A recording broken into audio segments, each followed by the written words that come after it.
Chapter 892, Zhou's background. This candidate was definitely voluntary, but who would be willing to try such a matter that concerned their lives? Xiao Qingyuan had smallpox when he was young, so even if he wanted to do it himself, it was impossible. Zhou seemed to have seen through his dilemma and immediately recommended himself. "Young master, let me do it." Xiao Qingyuan looked at him. "What did you say?" "I said I'll do it." He had no hesitation at all. He smiled and said, "I believe in young master. Young master can even make his own medicine. Cowpox is definitely not a problem for you. Besides, didn't we ask just now? A person infected with cowpox won't be in danger. It doesn't matter if I'm infected." Xiao Qingyuan looked at him with a serious gaze. "Then you know that it's not enough to infected with cowpox. If I want to know the results, you have to be infected with smallpox to see if it's really useful. Cowpox is fine, but what about smallpox? You might lose your life." Zhou smiled nonchalantly. "It's not that serious. Even if it's smallpox, we can still treat it if we prepare in advance." Xiao Qingyuan frowned slightly. Clearly, he still didn't agree. He turned around and walked out of the cow farm. Then, he went to other houses with cows and continued to learn about the situation of people who had cowpox. Along the way, Xiao Qingyuan didn't say anything else. Zhou was afraid that he would be angry, so he didn't dare to speak. He just followed behind him, looking like he wanted to say something but hesitated. The two of them got into the carriage and entered the city again. Zhou sat on the shaft of the carriage and rode.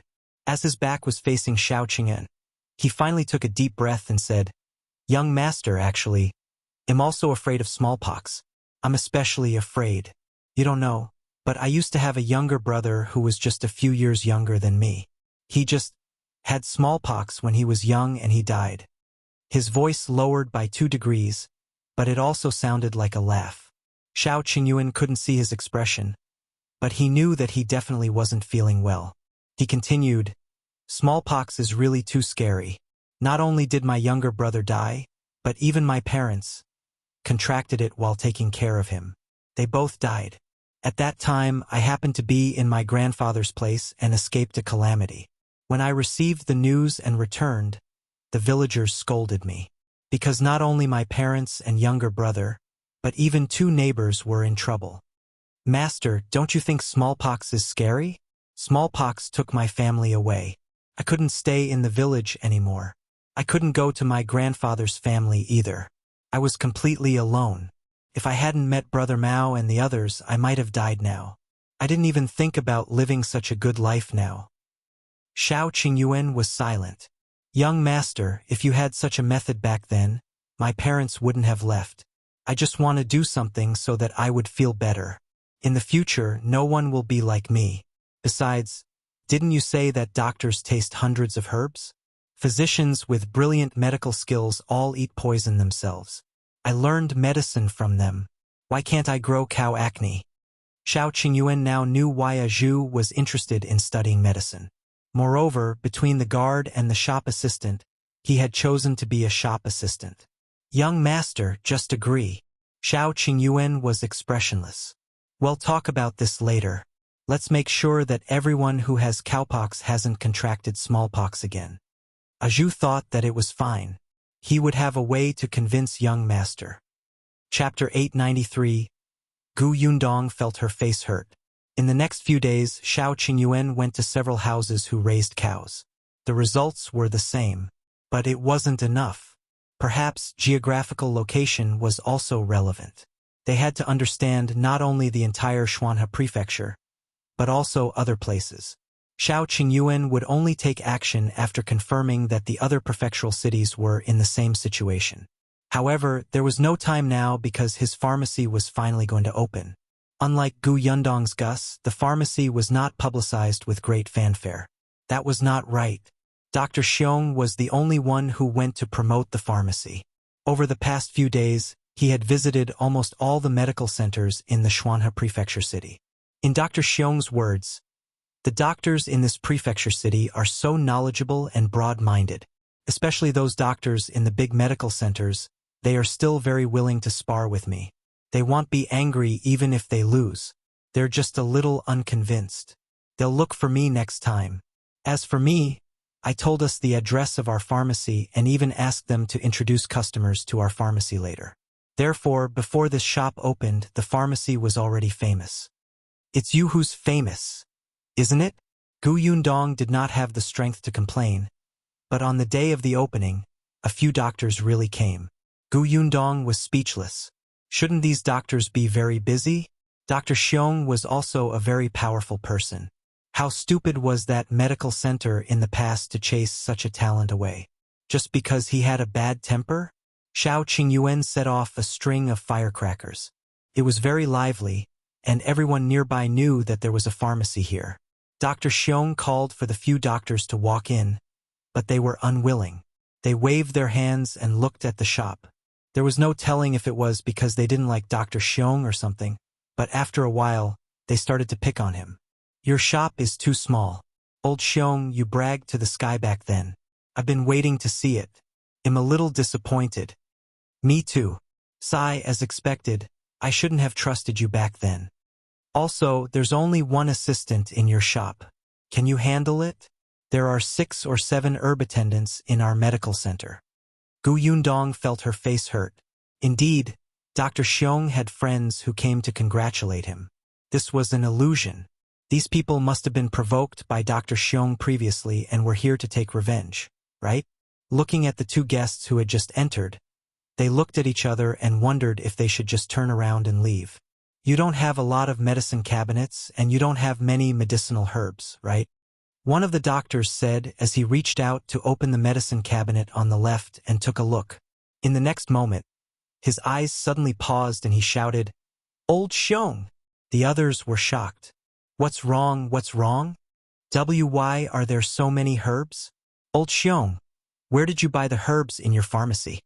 The others came over to take a look. The doctor had already opened the medicine cabinet beside him. This is also full of boxes. Old Xiong, do you still have these herbs in the storeroom? Our medical center is very short of them. Hurry up and prepare some for me. Me too, us too. After the others took a look, they immediately fought to be the first to shout. One by one, they opened a few medicine cabinets and saw a few more precious and rare medicinal herbs. Their eyes immediately lit up like wolves seeing meat. They wished they could bring all the medicinal herbs in these medicine cabinets home. The customers in the pharmacy were all stunned. Were these doctors really the doctors from the medical centers they knew? Chapter 894. Something happened at home. Gu Yundong felt her face hurt again. Alright, these doctors were indeed Dr. Xiong's friends. Look at how they suppressed their desires first. It was simply a big move for publicity. Did you see the customers watching the commotion outside the pharmacy? They all squeezed in. On the other hand, Dr. Xiong had a proud expression on his face. He rushed forward and slapped the hands of the doctors away. What are you doing? Stop it. Don't you have any manners? How can you open the medicine cabinets in other people's shops casually? If our medicine shop is missing something, will you be responsible? The doctor who was the first to make a move was a little embarrassed. They were indeed here to make Dr. Xiong uncomfortable. Who asked Dr. Xiong to be so disrespectful in the past? However, they really liked medicinal herbs too. Now that they saw these medicinal herbs, all of them seemed to have been injected with chicken blood. They did not care about anything else and only wanted to quickly obtain them. Old Xiong, this is our fault. I'm sorry, so do you have more medicinal herbs in your warehouse? Give me a sack. Me too. I want a sack too. Me too. Me too. Everyone looked at the last person who spoke. This person should be a guest who had just entered.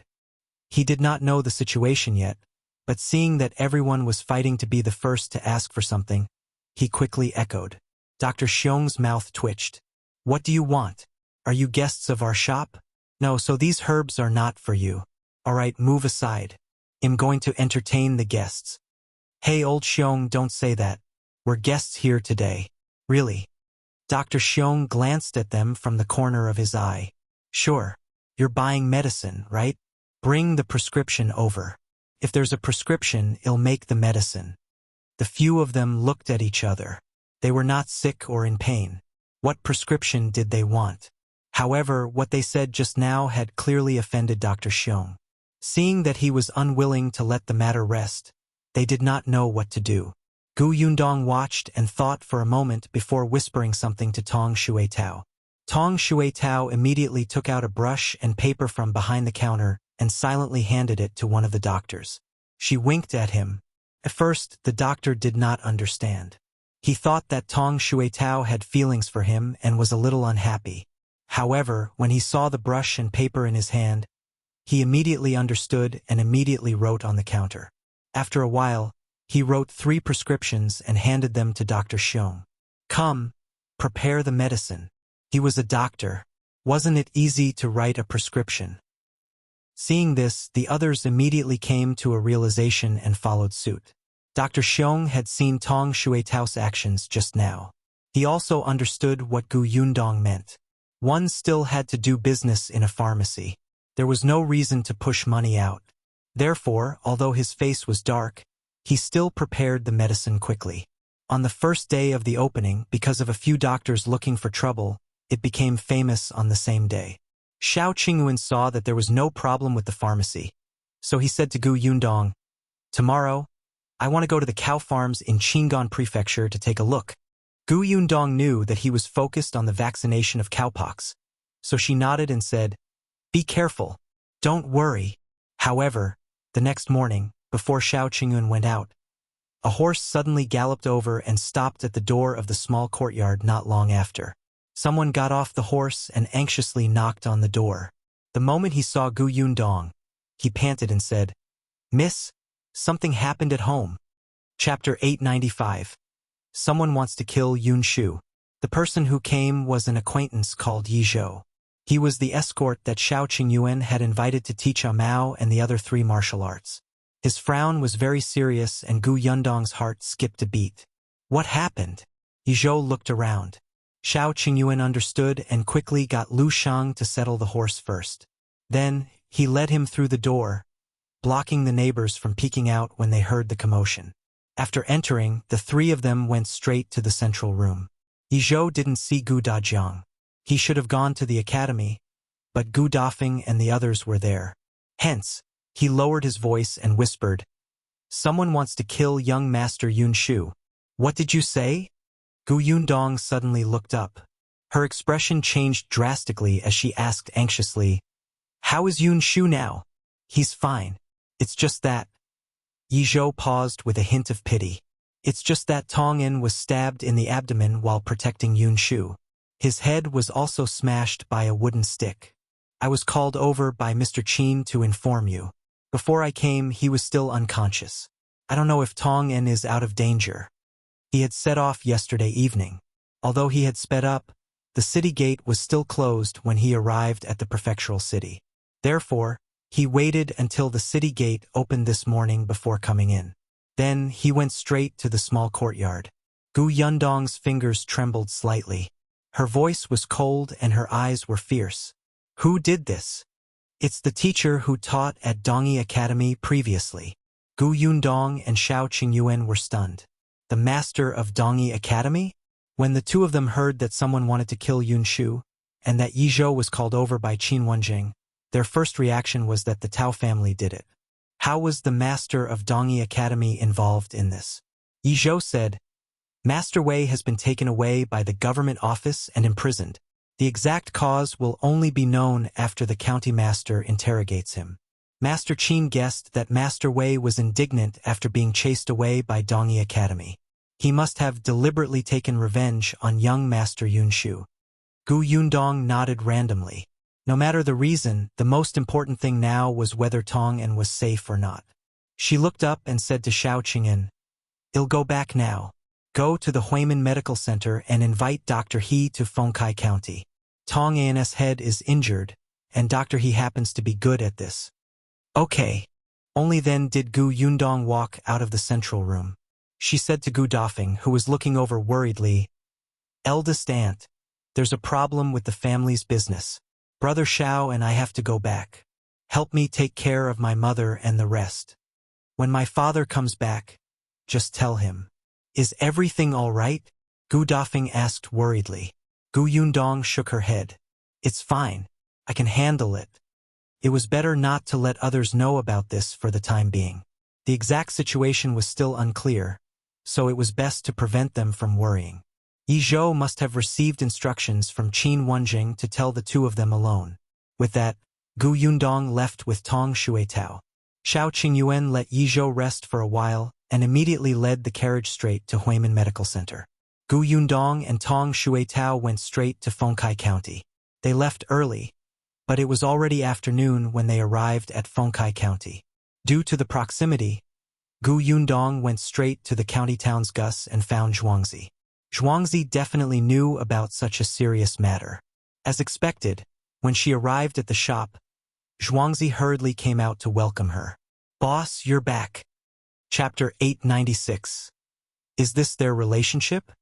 Gu Yundong asked. How is Tong'an now? Is he in danger? Where is he now? Boss, don't be anxious. The doctor said that Tong'an's life is saved. Seeing that she was in a hurry and her voice was hoarse when she spoke, Zhuangzi quickly poured them 2 glasses of water. When Gu Yundong heard that his life was saved, she heaved a sigh of relief and drank a large glass of water. Seeing that she was breathing evenly, Zhuangzi continued. But Tong'an has been unconscious and hasn't woken up. Gu Yundong frowned. Tong Xuetao was also flustered. Tong'an was her biological uncle. After hearing that he was injured, she had been on tenterhooks all the way and almost fell off her horse a few times. Zhuangzi said, "The doctor said that he injured his head. There have been such cases in the past, but we don't know how long Tong'an will be unconscious for. It's possible for him to be unconscious for a day or two, or even a month or two. The doctors in the county city don't have much experience in this aspect, so they don't dare to do anything. However, Master Qin said that he has already sent someone to inform the boss. The boss will definitely bring the doctors from the prefectural city over. He asked us to wait. Therefore, Tong'an has already been brought back to Yongfu village." Gu Yundong nodded. It seemed that she could only wait for elder brother Xiao to bring Dr. He over. What about that Master Wei who committed the crime? Did he explain why he wanted to harm Yunshu? Zhuangzi did not know about this. Mr. Qin is keeping an eye on the government office. Although he had also asked his friends in the county city, he did not find out anything for the time being. "I'll go look for Qin Wenzheng first." "All right." Zhuangzi quickly stopped her. "Master Qin should be in Yongfu village now." Gu Yundong nodded and went out. She mounted her horse and immediately headed for Yongfu village. When she arrived at the entrance of the Gu residence, she saw Father Tong hurriedly welcome her. "Miss, you're back." As he spoke, he looked behind her. Gu Yundong knew what he was looking at and explained. "The doctor is at the back. Brother Xiao will bring him over later." Father Tong heaved a sigh of relief and quickly led the horse to the backyard. The atmosphere in the Gu residence was a little gloomy.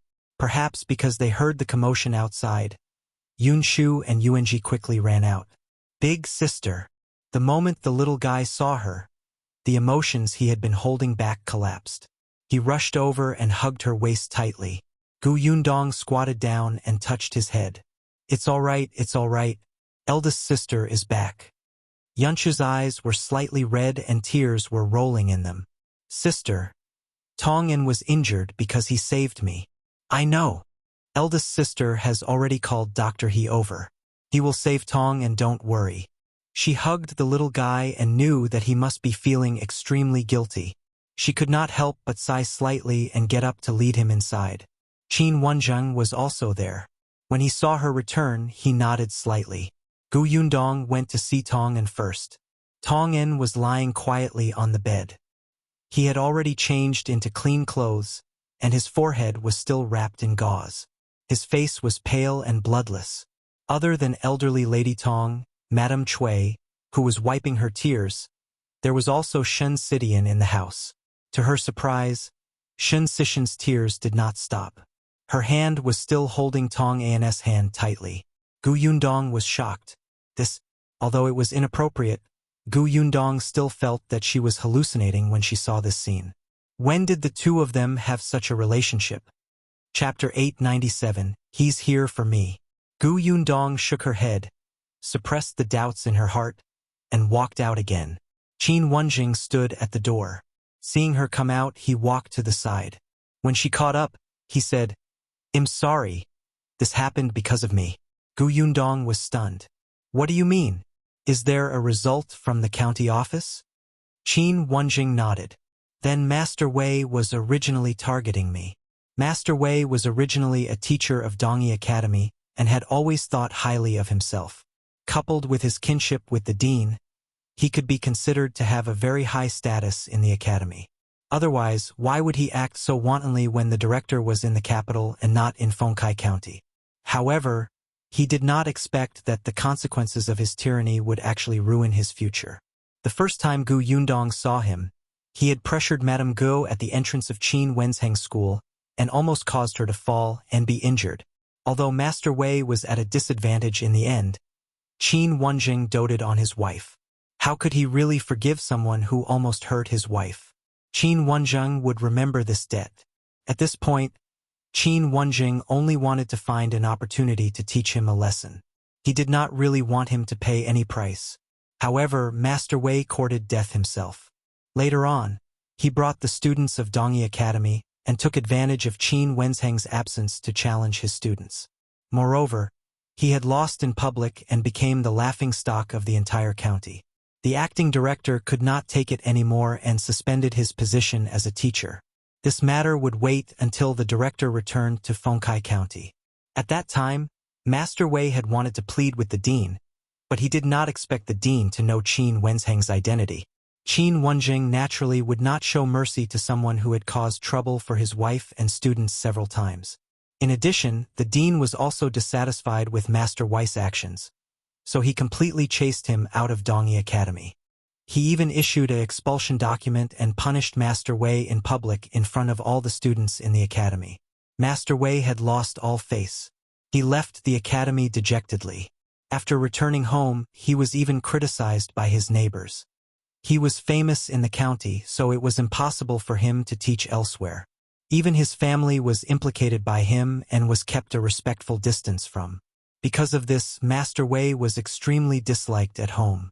His wife, who used to be gentle and caring in front of him, seemed to have become a different person. Not only did she despise him all day, but she also slept in separate rooms with him. His family was also experiencing more and more difficulties. He no longer had any income as a teacher and could only eat surplus food.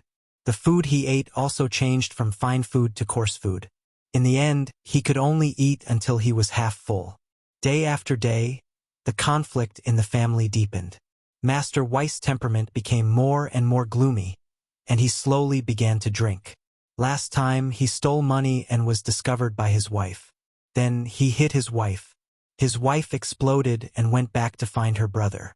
In turn, her brother beat up Master Wei and almost beat him to death. He lay in bed for half a month to recover. All right, he did not dare to touch his wife, but he had to vent the anger in his heart. Hence, he targeted Qin Wenzheng. Master Wei felt that his current situation was all because of Qin Wenzheng. Yesterday, after drinking a little, he began to gather his courage. He picked up a pair of sharp scissors and left. Chapter 898. No such reason Master Wei went to the entrance of Qin Wenzheng School because he wanted to rush up and cut him when he came out. However, he waited for 2 hours, and Qin Wenzheng did not come out.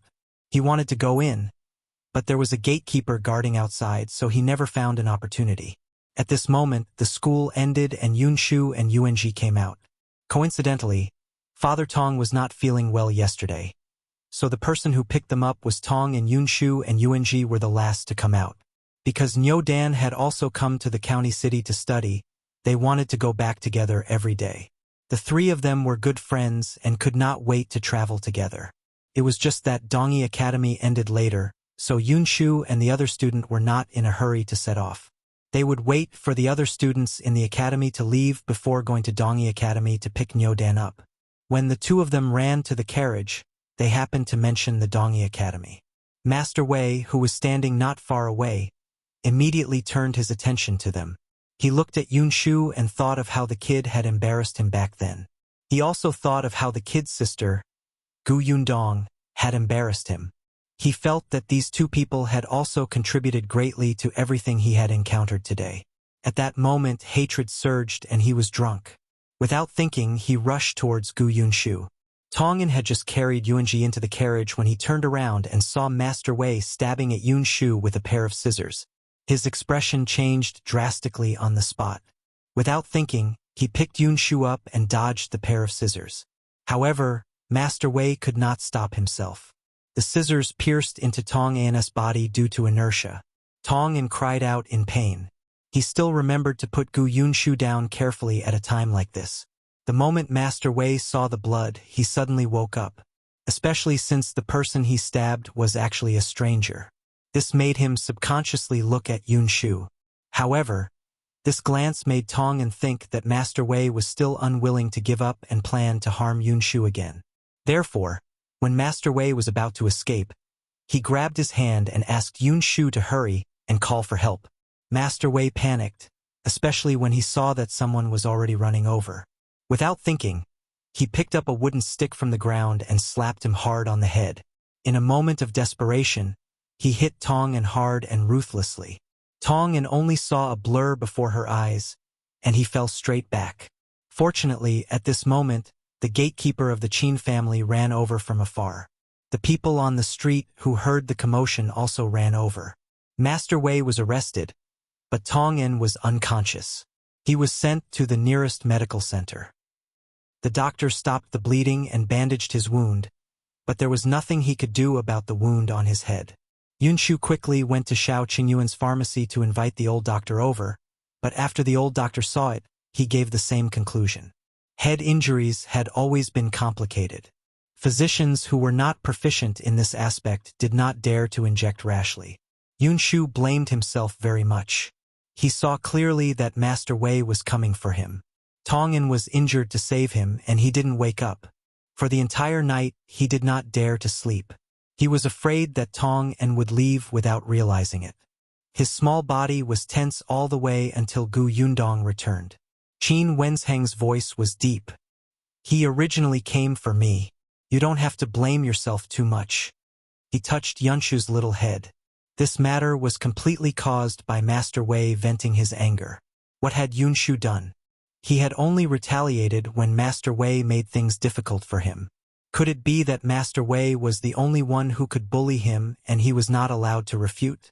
There was no such logic. Chapter 899.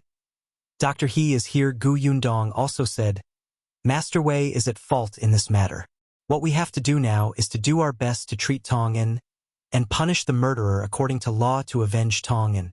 Yunshu pouted slightly and nodded. I understand, big sister. They didn't know when Tong Ping had come over. Ever since Tong An was injured yesterday, the only thing he could do as a big brother was to help him do his job well. Eldest Miss was not around, and young master was still young. Tong An had always been in charge of the workshop. Tong Ping was worried that Tong An's injury would affect the workshop and make everyone panic. Therefore, although he was also worried about Tong An's health, he still went to the workshop early in the morning to stabilize the situation. At this moment, he looked a little haggard. Yundong nodded at him. Thank you for your hard work. I'm fine. This is what I should do in the first place. Tong Ping often ran around outside now, so he was already much more reliable. I won't let the workshop be in chaos. Miss, don't worry. When Tong An wakes up, he can also be at ease. After a pause, he looked at Yunshu. Young master, on the other hand, you didn't sleep last night. If this continues, I'm afraid you won't be able to take it. Yundong lowered her head. The child shook his head quickly. I'm not sleepy at all. You still have to sleep. Yundong carried him up and walked towards the room. Children won't grow tall if they don't sleep. But Tong An... Yundong placed him on the bed and took off his shoes and jacket. She covered him with the blanket and patted him gently. Big sister is here. Big sis is here. These words seemed to have magic to Yunshu. In the past, when they were escaping from the famine, Yundong had always said that eldest sister was around. With eldest sister around, he could finally relax. With eldest sister around, he finally did not have to work hard to support everything with his small shoulders and endure it. The child's tears fell. He wiped them away with the back of his hand and hummed softly with a nasal voice. Then, he pulled the blanket up and closed his eyes after covering most of his face. After all, he had not slept for the entire night. The fatigue in his body quickly surged. Gu Yundong patted the blanket gently and he fell asleep in no time. Only then did Gu Yundong gently pull the blanket down, revealing a slightly red face. After a long time, she gently left the room. Yuanji, who was also worried, stood outside the door. Is Yunshu asleep? Yes, he's asleep. You didn't rest well either, right? Go and sleep. Yuanji nodded heavily before quietly entering the house. He carefully lifted the blanket and crawled into bed. The two children slept side by side and felt the entire room become warm. Gu Yundong gently closed the door. When she turned around, her expression darkened. Qin Wenzheng was still standing at his original spot, waiting for her. When he saw her coming over, he said, "I'll keep an eye on the government office. Don't worry, I won't let him have an easy time." Yeah. Only then did Qin Wenzheng leave. With Gu Yundong around, there was no need to worry too much. When it was almost evening, Xiao Qingyuan finally returned. Dr. He came back with him. Dr. He seemed to be in a bad state. When he arrived at the Gu residence, his legs were weak. Gu Yundong was surprised. "Didn't you take a carriage?" Dr. He turned around and glared at Xiao Qingyuan, almost falling forward. Xiao Qingyuan reached out to support him expressionlessly and pushed him forward. Chapter 900. There's nothing wrong with that. Where is Tong'an? Xiao Qingyuan asked. Gu Yundong pointed ahead. In his own room. Xiao Qingyuan was about to lead Dr. He over when Gu Yundong hurriedly stopped him. Wait. How can Dr. He treat someone under such circumstances? His hands are trembling. Don't make a mistake and ruin things. The few people, including Madame Cui, who happened to hear the commotion outside, heard this and did not come forward. Dr. He panted and said, "Yundong is the most sensible. Look at the person you found. Really, he almost took my life." Dr. He, you rode a horse too? Tong Ping brought a chair over for Dr. He and poured water for him. When he recovered, he said, "I was originally in the carriage, but Xiao Qingyuan, this kid, was almost at the entrance of the county city. He suddenly despised the speed of the carriage and pulled me onto the horse's back. Then he rushed over." Gu Yundong looked at Xiao Qingyuan suspiciously. The latter had a good reason. "Dr. He, you're not used to sitting in a carriage. The journey is too slow. If we don't ride into the city at the last moment, the city gate will be closed. We can only reach Yongfu village tomorrow." There was nothing wrong with that. Gu Yundong coughed lightly. "Dr. He, you must be tired." Dr. He snorted coldly. Fortunately, he had a gentle personality. Although he was angry, he knew that saving people was more important. He let it go after complaining a little. He was already old, so he would not argue with this kid. Dr. He waved his hand magnanimously. "All right, bring me to the patient first. Are you done resting?"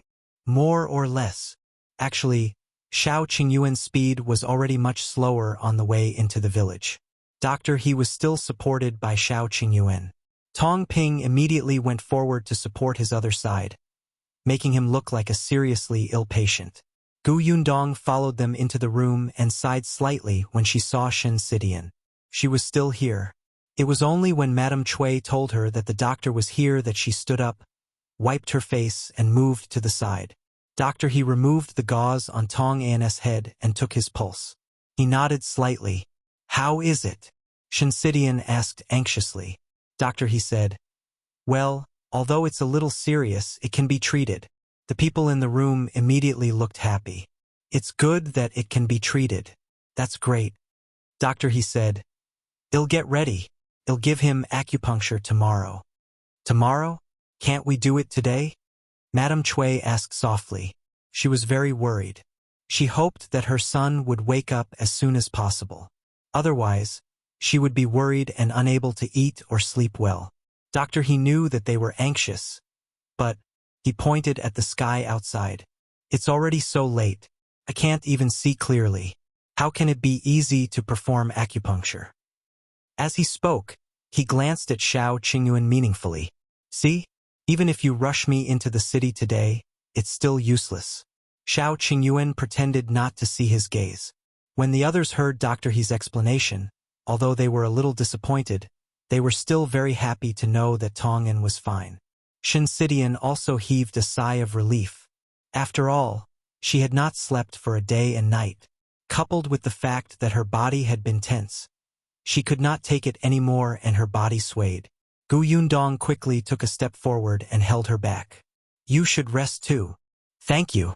Shinsidian wiped her face and finally revealed a smile. If you hadn't brought Dr. He over, Tong'an would probably… Yundong looked at her and a thought suddenly flashed across her mind. Chapter 901. This thought ran through Yundong's mind for a moment before she temporarily suppressed it. There was no hurry. She would treat Tong'an first and ask him when he woke up. With his contributions this time, it was not impossible to remove his servant status. Dr. He temporarily settled down in the Gu residence. Madame Cui tidied up the guest room for him and came out. Dr. He had been on the road for the entire day and rested after dinner. The next morning, under everyone's eager anticipation, he carried the first aid kit and focused on performing acupuncture for Tong'an. Apart from Tong Ping, who was his assistant, everyone else was waiting outside. Yunshu and Yuanji squatted on the ground, hugging Big Black and staring at the door. Yundong watched from behind. She knew that the two children were anxious, so she did not persuade them. After half a day, there was a slight sound in the house. When Tong Ping opened the door, Dr. He walked out while wiping his sweat. Doctor, how is Tong'an? Madame Cui was the first to go up and ask. Doctor He said, he's fine. If nothing goes wrong, he'll wake up tonight. Joy instantly flashed across everyone's faces. Yunshu and Yuanji heaved a long sigh of relief and completely smiled. Since Tong'an was fine, the others no longer stayed in the room. Yundong sent the two children back to their rooms to read while she went to the workshop in the village. She had come back in a hurry yesterday and was worried about Yunshu and Tong'an, so she did not go out. Now Tong'an was in charge of the workshop. Since he was unconscious, she naturally had to go and take a look. There were more than 100 workers in the workshop now. Ever since they recruited 50 long-term workers last time, the workshop had become much livelier. In particular, many people came from other villages that were too far, and it was inconvenient to go back. The row of dormitories behind the workshop was used. When Yundong went over, many people immediately surrounded her and asked about Tong'an's situation with concern. Boss, is Steward Tong all right? Boss, have you caught the perpetrator? Boss, if there's anything you need our help with, just tell us. Most of the people who asked questions were the long-term workers from before. They were more familiar with her and dared to speak in front of her. Although the people who came later were also concerned, they still stood a distance away. Yundong answered the questions one by one. She watched as everyone in the workshop worked in an orderly manner. Even though Tong'an was not around, no one seemed to be slacking off. It seemed that Tong'an had indeed managed it very well. After walking past the jam area, Yundong went to the dried fruits area. Finally, she arrived at the sugar production room. Since the sugar cane matured this year, the production of white sugar was naturally on the agenda. This time, she did not do it herself, nor did she leave the last step in the Gu family's backyard. In the beginning, Yundong had estimated that the production of white sugar could be monopolized for 2 to 3 years. After that, it would definitely become more and more common. Now that the imperial court was controlling it, no one dared to brazenly sell white sugar. However, Qin Wenzheng had told her that there were already people in the capital who had secretly made them. It was just that, under the emperor's nose, these people would only use them for themselves and would not dare to sell them. The emperor would turn a blind eye to such small actions. Although Yundong did not expect to always monopolize the technology, the current production in this area was still in the hands of people she trusted. In the sugar area, the Zhang couple and the group of people who had worked with her for a short time were all busy.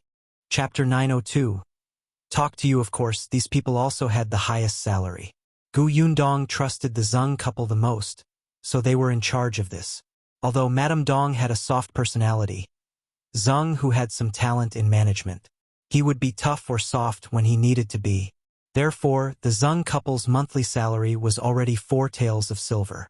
It was said that after the new year, the couple planned to send Zheng Lu to a private school. Now Yunshu, Yuanji, Nyodan, and the Zheng family were all studying in school. Zheng Yu had been learning embroidery from Shen Sidian recently. Hence, Zheng Lu was often the only one at home. In the past, the Zheng family was poor and lived far away. The 3 children of the Zheng family were sensible enough to help the family work and rarely went out to play with the other children.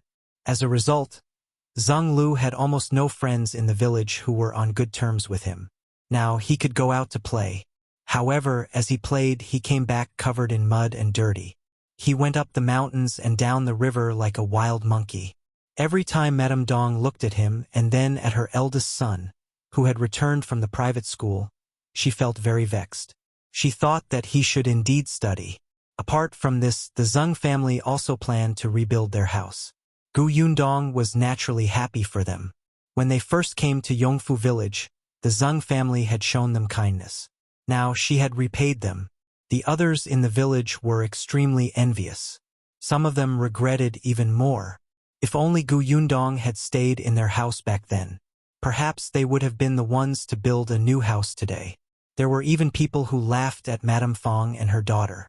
Look, they didn't seize such a good opportunity back then and even chased them out. In the end, the Zheng family rose step by step, but Madame Fong and her daughter cut ties with the village chief's family. Gu Yundong had heard these rumors occasionally. This was exactly what she wanted. She wanted everyone to understand that if they followed her, they would have food to eat, a new house to live in, and a good life. If they insisted on finding trouble with her, they would have to consider the consequences. After looking at the sugar area, Gu Yundong went to the dormitories at the back. It seemed that 1/3 of the dormitories had already been occupied. It looked a little lively. It was already noon by the time she finished checking the workshop. Tong'an woke up much earlier than Dr. He had said. He woke up not long after noon. Dr. He examined him and nodded to confirm that he was fine. As long as you recuperate well, there won't be a big problem. Dr. He left the medicine and instructed them to take note of things. The next day, he returned to the prefectural city. It was Xiao Qingyuan who sent him back. He also went to the prefectural city to report to Gu Dajiang and the others. Then, he continued to study the problem of cowpox. Gu Yundong stayed behind.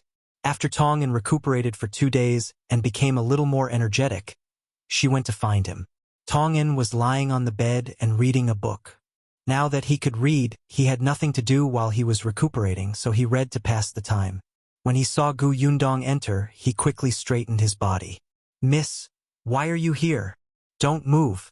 I just want to talk to you." Tong'an didn't understand. "Miss, if there's anything you need, just tell me." Gu Yundong pulled a stool and sat down beside him. "It's about this matter. I want to thank you. It's all thanks to you a few days ago. If you hadn't saved Yunshu, that pair of scissors would have pierced into him. He might not even have been able to keep his life." Chapter 903. Tong'an's thoughts. Tong'an was terrified and hurriedly said, "Miss, what are you saying? I'm a servant of the Gu family. It's my duty to protect my master. Not to mention that I'm fine now. Even if I really die, it's my fate. It's not worth thanking me. Moreover, I've been recuperating these few days. Young master often visit me and bought a lot of things. I'm already very touched." Tong'an's words were not fake at all. He really thought so. He had been a servant since he was young and had served the young master in the previous master's house. They had never treated servants as humans. The servants' lives had never been up to them. When the Tong family arrived at the Gu family, they were really nervous at first. However, the young masters and mistresses of the Gu family treated them extremely well and had never beaten or scolded them. They did not mind that he was clumsy with his words and let him read and become the manager of the workshop. Tong'an had always felt that he would never be able to repay Miss for her trust. He wished he could dig out his heart and give it all to the Gu family. This time, he was even willing to block the scissors for his young master. Thinking that he would finally be useful, he did not regret it at all. In fact, he was happy to be able to save his young master. Gu Yundong believed him, but no matter what, you've made a great contribution. You have to be rewarded. Gu Yundong said, you can tell me directly what reward you want. I don't need it. Tong'an blurted out without even thinking. Young miss and young master treat us well and value us so much. It's already the best reward for us. Gu Yundong was speechless. She had a headache. She used to think that Tong'an was quite honest, but she didn't expect him to be so honest. She paused and reminded him, actually, you can think about it again. For example, if you plan to get married and have children, I can help you. Or if you're missing something, you can mention it. No need. I don't plan to get married again in this life. I don't lack anything. The Gu family has everything and I have such a high monthly salary. I can buy anything I want. Gu Yundong frowned. Judging from his resolute tone, did he really not intend to get married again? Could it be that he had no feelings for Shinsidian? Gu Yundong's head hurt even more. She looked at Tong'an carefully for a moment. Indeed, she did not see any embarrassment on his face. She sighed silently in her heart. Then, save it first. When you think of it, we'll settle it together. Gu Yundong stood up. Rest well first. I'm leaving. She went out the door, puzzled. What should she do if her brain wasn't enough? What was going on with these two? She wondered if she should ask Shinsidian for her opinion, but in the following days, Shinsidian did not take a step closer to Tong'an's room. It was as if on that day when Tong'an was unconscious, the scene of her holding Tong'an's hand and crying was just Gu Yundong's imagination. What were these two doing? Gu Yundong went straight to Shinsidian and asked her what had happened that day. Shinsidian shook her head and said, I was just shocked that day. Gu Yundong would be a fool to believe her. Tell me honestly, have you taken a fancy to Tong'an? Did you tell him? Yundong, I don't plan to get married again in this life. You know what I've experienced in the past, and I can't tell anyone about it. I just want to build a house next to this place after I save enough money. I might adopt a child in the future, and that will be all for the rest of my life. Chapter 904. Everyone is back. Gu Yundong did not agree with her negative thoughts, but she could not even figure out her own feelings, let alone others giving her suggestions. Annoying. Forget it. Anyway, there's no hurry. Perhaps you'll change your mind in the future. Gu Yundong guessed that she might not have gotten over Gu Gang's matter, so she could not force her. Anyway, I'm always here when you need me. Yes, thank you. Shinsidian smiled very easily. It's my greatest blessing to have you as my friend. Gu Yundong did not interfere in this matter anymore. She would let nature take its course. She was very busy for the next few days. Tong'an was recuperating, Xiao Qingyuan was looking for a way to treat smallpox, and Gu Yundong had to manage the workshop. She also took the time to buy dozens of acres of orchard. The Sure couple was very experienced in cultivating fruit forests, but they were indeed lacking in management. Gu Yundong began to place Zhao Zhu in an important position. Zhao Zhu was quite bold. He helped Gu Yundong recruit some farmers to take care of the fruit forest. In addition, his son was becoming more and more reliable. Now, his life was getting better and better. Of the 4 hooligans who had come to Gu Yundong's house to steal money, other than Hu Liang who had broken his leg and stayed at home all day crying and tormenting his parents, all were already working for Gu Yundong. This made Hu Liang's mother, Jin Yuexiang, feel unbalanced. She often badmouthed Gu Yundong in the village. Unfortunately, more than half of the people in Yongfu village were working in Gu Yundong's workshop or orchard. Naturally, they would not listen to her. Even if they did not work for the Gu family, they hoped that they would be chosen one day. How could they help Jin Yuexiang frame the Gu family?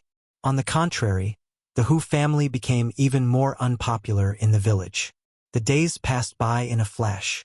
During this period, the workshop sent goods to the prefectural city a few more times and even brought Gu Dajiang's letter. He only asked her about her daily life and didn't know about Yunshu.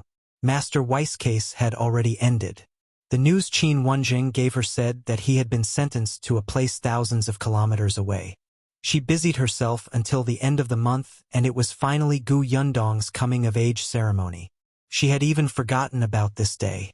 Unexpectedly, one day, her parents, sister, eldest aunt, and Aunt Ku returned.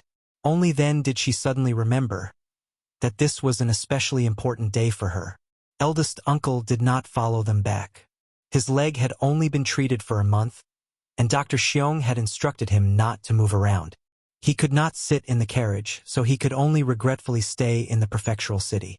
Lu Shang and Auntie Niu were still in the small courtyard, so they could take care of him. But he prepared a coming-of-age gift for you. Gu Dafeng handed her a wooden sculpture. It was a wooden carving of a screen. It was not complicated, but it was very detailed and beautiful. Could be seen that uncle had put in a lot of effort when carving it. I love it, thank you. There were still 2 days before her coming-of-age ceremony. In the afternoon, Xiao Qingyuan returned. However, even though he looked normal, Gu Yundong keenly noticed that he looked haggard and was in a bad mood. What was going on? Was there a problem with the cowpox vaccination method? Gu Yundong immediately became nervous. While her parents were not paying attention, she quickly pulled him aside and asked, "Did it not go well?" Xiao Qingyuan heaved a sigh of relief. "No, it went very smoothly. I've already succeeded in one case." Gu Yundong was delighted. "Really? You really succeeded? Isn't that great? Why do you look so pale?" With how much Xiao Qingyuan valued this matter, he should be happy. If you find any errors, ads pop up, ads redirect, broken links, non-standard content, etc., please let us know report so we can fix it as soon as possible. Chapter 905. Surprised Qin Wenzheng. Xiao Qingyuan was indeed happy, but he was also a little angry. Do you know who the successful one is? Gu Yundong frowned and shook her head. Xiao Qingyuan said, Zhou. Gu Yundong's eyes widened. He got infected? Did he agree to it? It's not just that. Xiao Qingyuan sneered. He got cowpox himself. After he recovered, he got smallpox. Gu Yundong was speechless. Although she knew that the cowpox vaccination method was correct, Zhou did not know. No one could guarantee that such an unprecedented experiment would be foolproof. Wasn't he too bold? Xiao Qingyuan also felt that Zhou was bold. He had originally planned to come back a few days earlier. However, now that something like this had happened to Zhou, Xiao Qingyuan couldn't leave. He had to stay and take care of him, lest he really courted death. He only returned after confirming that Zhou had completely recovered. However, after taking care of him day and night for a few days, Xiao Qingyuan's expression finally didn't look good. He told Gu Yundong about Zhou's family. Only then did Gu Yundong understand why he would do this. How should he put it? One was Zhou's trust in Xiao Qingyuan, and the other was to unlock one of his obsessions. Xiao Qingyuan rubbed his temples. Seeing that he was really tired, Gu Yundong hurriedly chased him to rest. Go home and have a good sleep first. My coming-of-age ceremony is still 2 days away.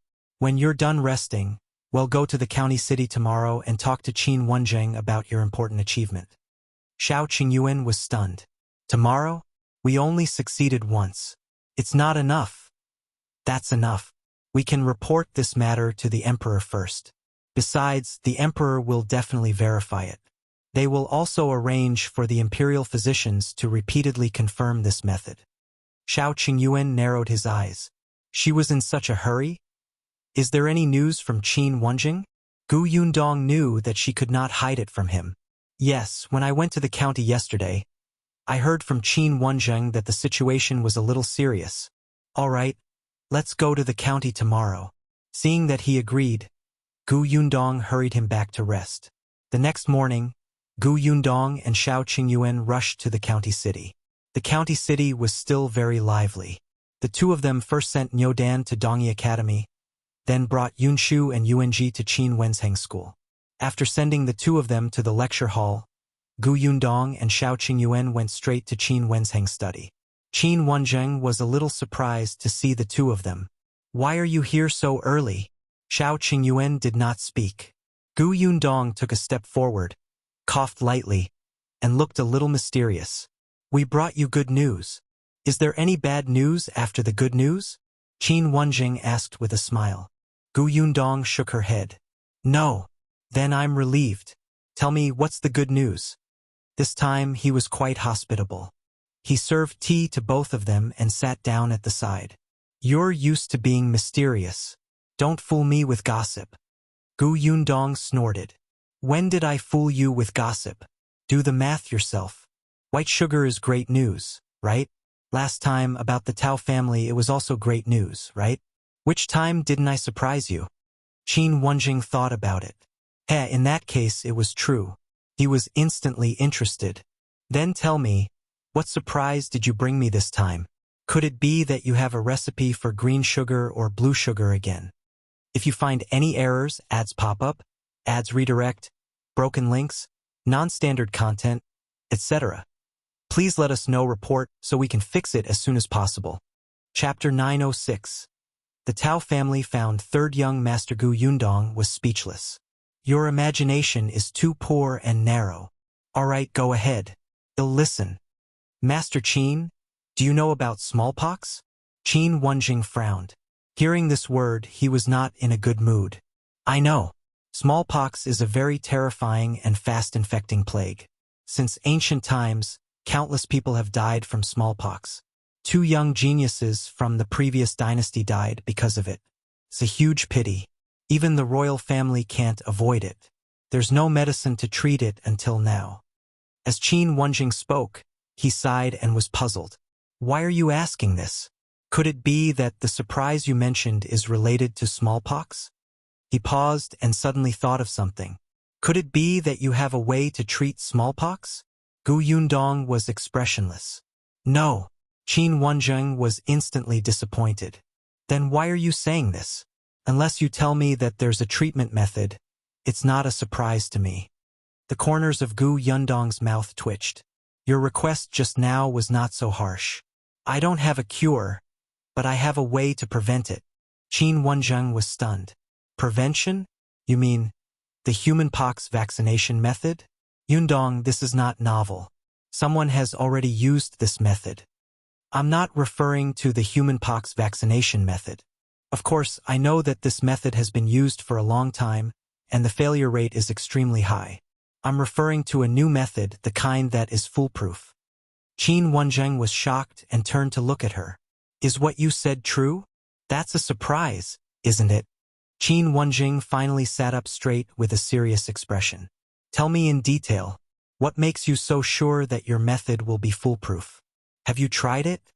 Yundong looked at Xiao Qingyuan. My brother Xiao discovered this method. You should ask him to explain it to you. But let me make it clear first. You have to report this matter to the Emperor truthfully, and let him know that my brother Xiao has made a great contribution that's worth a death exemption medallion. He can't be implicated because of the Tao family. Qin Wenzheng. He lowered his head slightly. From an angle that the two of them could not see, a strange expression flashed across his face. However, when he raised his head, he became nonchalant again. Of course. Tell me, I promise to report it truthfully. Yundong took 2 steps back and let Xiao Qingyuan speak. Seeing that the two of them might talk for a long time, she simply left the school. I'm going to the street to buy some things. Qin Wenzheng waved his hand, looking like he was burning the bridge after crossing it. Yundong snorted coldly. Anyway, the credit was already set in stone, so she could rest assured. After leaving the school, Yundong walked towards the busy street. However, just as she reached the entrance of the street, someone suddenly ran over. Yundong, it's really you. I was just about to go to Yongfu village to look for you.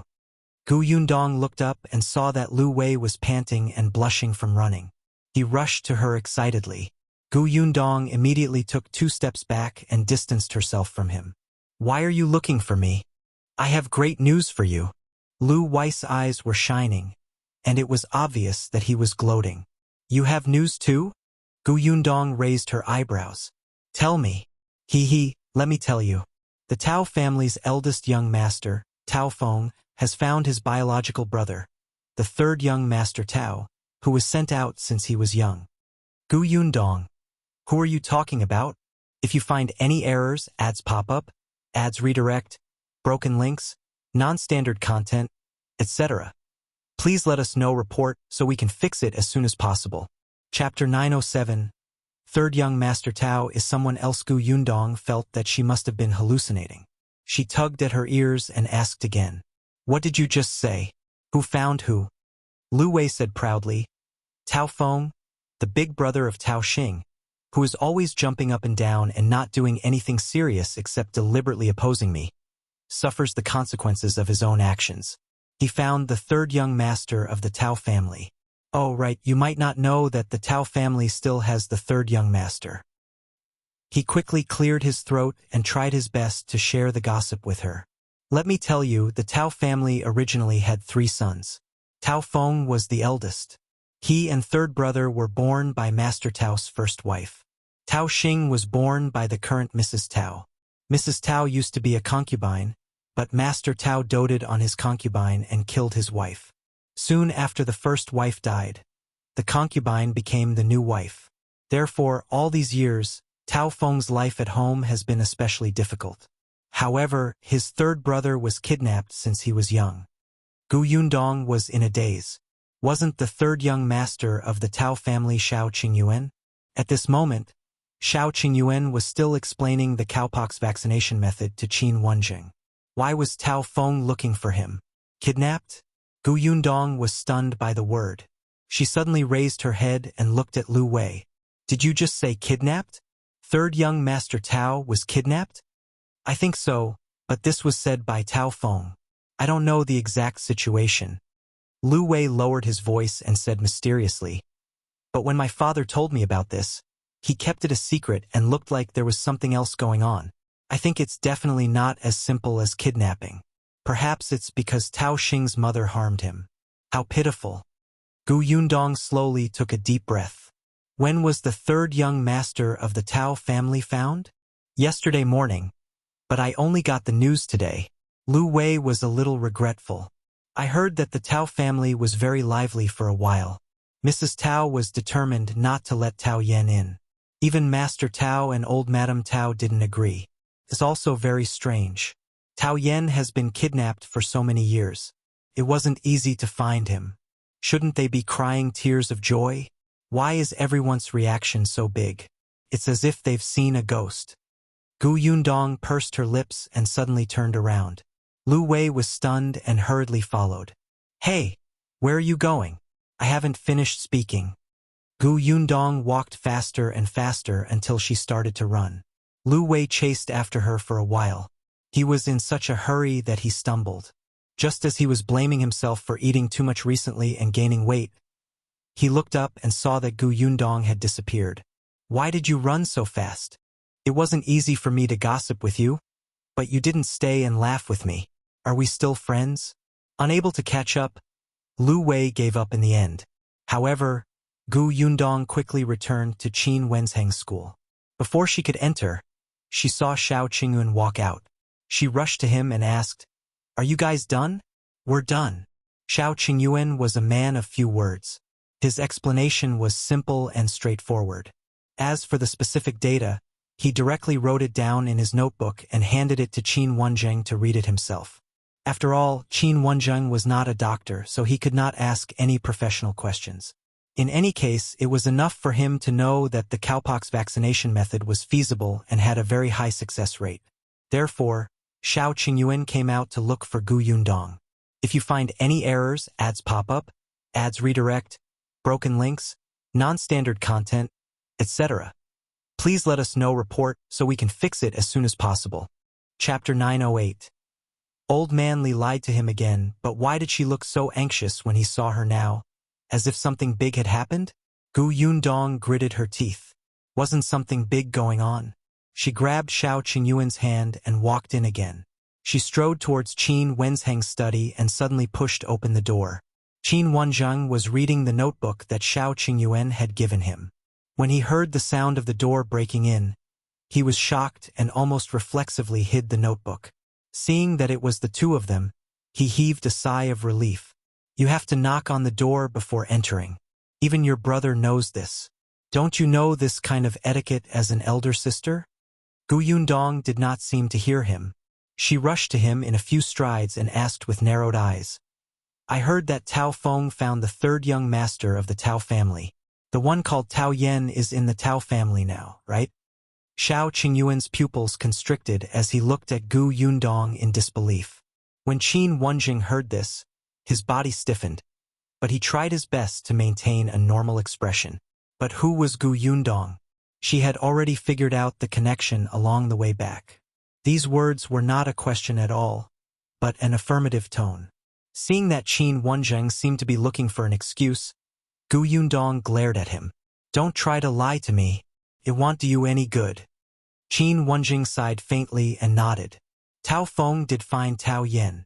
As he spoke, he glanced at Xiao Qingyuan and said, the real third young master of the Tao family.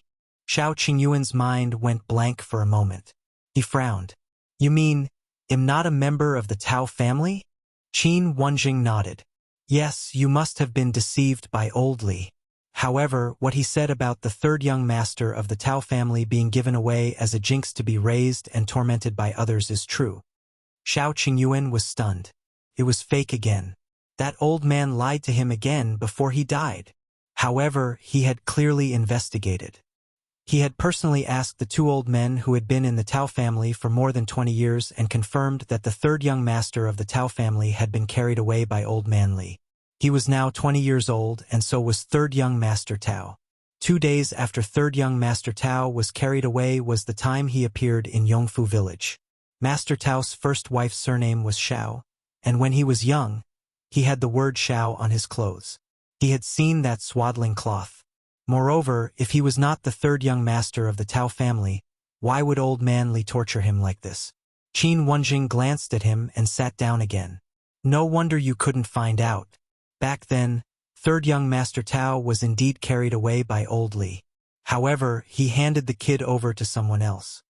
As for Xiao Qingyuan's clothes when he was young, it was very likely that old Li had taken them from the real third young master Tao.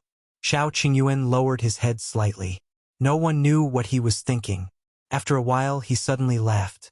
In that case, am not the one that, according to Tao family, would jinx his relatives? Gu Yundong was stunned. Her heart suddenly ached terribly. It turned out that this was still what he cared about the most. Gu Yundong herself did not believe it, but Xiao Qingyuan had grown up in such an environment. Old Li had given him such a huge blow before he died. The saying that he was a jinx had already taken root in his heart and become a dead knot. She immediately reached out to hug him. Qin Wenzheng's eyelids twitched. It didn't conform to the rules. Was it appropriate? If you find any errors, ads pop up, ads redirect, broken links, non-standard content, etc. Please let us know report so we can fix it as soon as possible. Chapter 909. Gu Yundong's accusation. Gu Yundong suddenly turned to look at him fiercely. Since Brother Xiao is not the third young master of the Tao family, where are his real family members? Qin Wenzheng was stunned. Then, he touched his nose and said softly, well, we haven't found out yet. Moreover, it's very difficult to investigate. I'm afraid only old Li, who has been buried, knows. Then what's the use of you? Qin Wenzheng was speechless. Did he agree to investigate Xiao Qingyuan's background? Did she have to vent her anger on others like this? Her temper was too bad. She probably wouldn't be able to get married. Gu Yundong did not look at him and said in a low voice, it's fine, Brother Xiao. Qin Wenzheng is useless and can't find anything. Well, find your family ourselves. Well, definitely find them.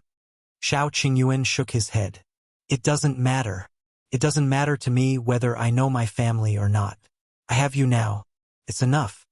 He suddenly felt a sense of relief. That sense of relief disappeared because Tao Feng had found the real third young master Tao.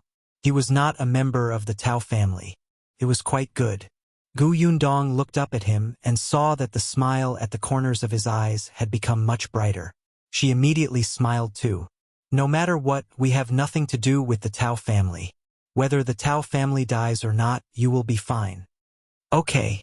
Xiao Qingyuan lowered his head and touched her forehead with the corner of his mouth. Qin Wenzheng. Do the two of you think I'm dead? It's fine if you hugged each other. But you even kissed each other? It's immoral. He pointed at them with a trembling finger and said, in public, and before the two of you are married, how can you? Before he could finish speaking, The smile on Gu Yundong's face disappeared. She turned her head and looked at him sinisterly. It's fine if you don't speak. But once you speak, I remember that I haven't settled the score with you. Gu Yundong let go of Xiao Qingyuan and sneered. You knew about this long ago, right? You actually kept it a secret. You sinister, cunning, and evil person. Hey, you have to speak with your conscience. How am I a villain? I just found out about this today. You came over early this morning. I wanted to tell you, but I was so shocked by your good news that I forgot. Bullshit. Don't say dirty. You knew more than a month ago. Qin Wenzheng's eyes widened slightly. Damn it, you even guessed this. Gu Yundong smiled insincerely. More than a month ago, you told Brother Xiao that although the Tao family's waters are deep, you can guarantee that Brother Xiao will be safe and sound. How could be so sure that the Emperor will not really implicate Brother Xiao? Now that I think about it, isn't that guaranteed? Brother Xiao is not a member of the Tao family. Whether the Tao family's waters are deep or not, it has nothing to do with Brother Xiao, right? Qin Wenzheng. That's why I said that it's not good to fool someone smart. I was exposed in an instant. A trace of embarrassment flashed across his face. He said awkwardly, I couldn't say too much at that time. I think you're obviously doing this on purpose to cheat us of the cowpox vaccination method, right? You know that Brother Xiao and I are looking for a way out, and you're trying to squeeze out our last value, right? Gu Yundong's accusations became more and more serious. Xiao Qingyuan's eyes suddenly turned sharp as he looked at Qin Wenzheng with an unfriendly gaze. Qin Wenzheng's eyes widened. This was a huge crime. What did she mean by squeezing them dry? He was just hoping that the two of them would be able to think of a great contribution. But in her mouth, he had actually become a heinous sinner? If you find any errors, ads pop up, ads redirect, broken links, non-standard content, etc. Please let us know report so we can fix it as soon as possible. Chapter 9:10. Then he'll beat you stupid you. You can eat whatever you want, but you can't spout nonsense. Qin Wenzheng quickly explained. I was just curious about how capable you are. The facts have proven that you're indeed powerful. Flattery won't help. Give us back the cowpox vaccination method. We won't give it to you anymore. Qin Wenzheng was speechless.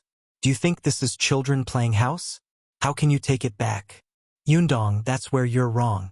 The cowpox vaccination method is a good thing for the country and the people. Do you know how many people it can save if it's made public? This is a good deed, merit, and a huge matter that saves lives. How can you take it back? Besides, Xiao Qingyuan has already told me. He'll remember it in my mind. How can you take it back? When he said the last sentence, he was even a little proud. A genius was indeed a genius. He remembered everything Xiao Qingyuan had told him clearly. Gu Yundong gritted her teeth in hatred. It was not that she was unwilling to give Qin Wenzheng this thing. She was angry that Qin Wenzheng had known about it long ago but did not tell them. Did he know how long they had been on tenterhooks? This bastard. You've memorized it, haven't you? Then he'll beat you silly and see how you'll remember it. As Gu Yundong spoke, she grabbed the brush on the desk and threw it at him. Qin Wenzheng hurriedly stood up and took a few steps back. However, Gu Yundong refused to give up. She grabbed the book on the table and threw it at him. Qin Wenzheng cried out in heartache. You can't throw this away. This is the only copy. Hey, this is a purple brush. It's very expensive. That's a painting I've been working on for 2 days. Don't, Xiao Qingyuan, stop her. As expected, she wanted to beat him silly and destroy the things that he loved the most. Wouldn't he be so angry that his head hurt and he would go silly? Xiao Qingyuan saw that Qin Wenzheng was calling him. He paused for a moment and silently walked to the side. He brought over a canvas bucket filled with many paintings and handed it to Gu Yundong. There's more here. Smash him. Qin Wenzheng widened his eyes. Xiao Qingyuan, you're helping the evildoer. You deserve this. Qin Wenzheng was speechless. He wanted to save his paintings, but Gu Yundong smashed them fiercely, so he could not go forward at all. His heart immediately ached. Gu Yundong, calm down. I was wrong. I promise I won't hide it from you again. Don't smash it. It's broken. Wenzheng's voice became sharper and sharper. Finally, it spread far away and was heard by the students who had already finished class and were resting in the lecture hall. Yunshu thought of how his eldest sister had also come to look for the teacher. Worried that something would happen to her, he hurriedly ran over. Seeing this, the others followed behind him. Soon, the sound got closer and closer, but it was very strange. It seemed to be the sound of the headmaster wailing like a ghost. The headmaster usually cared a lot about his image. How could such a situation happen? Yunshu became even more anxious and started shouting from afar, "Big sister!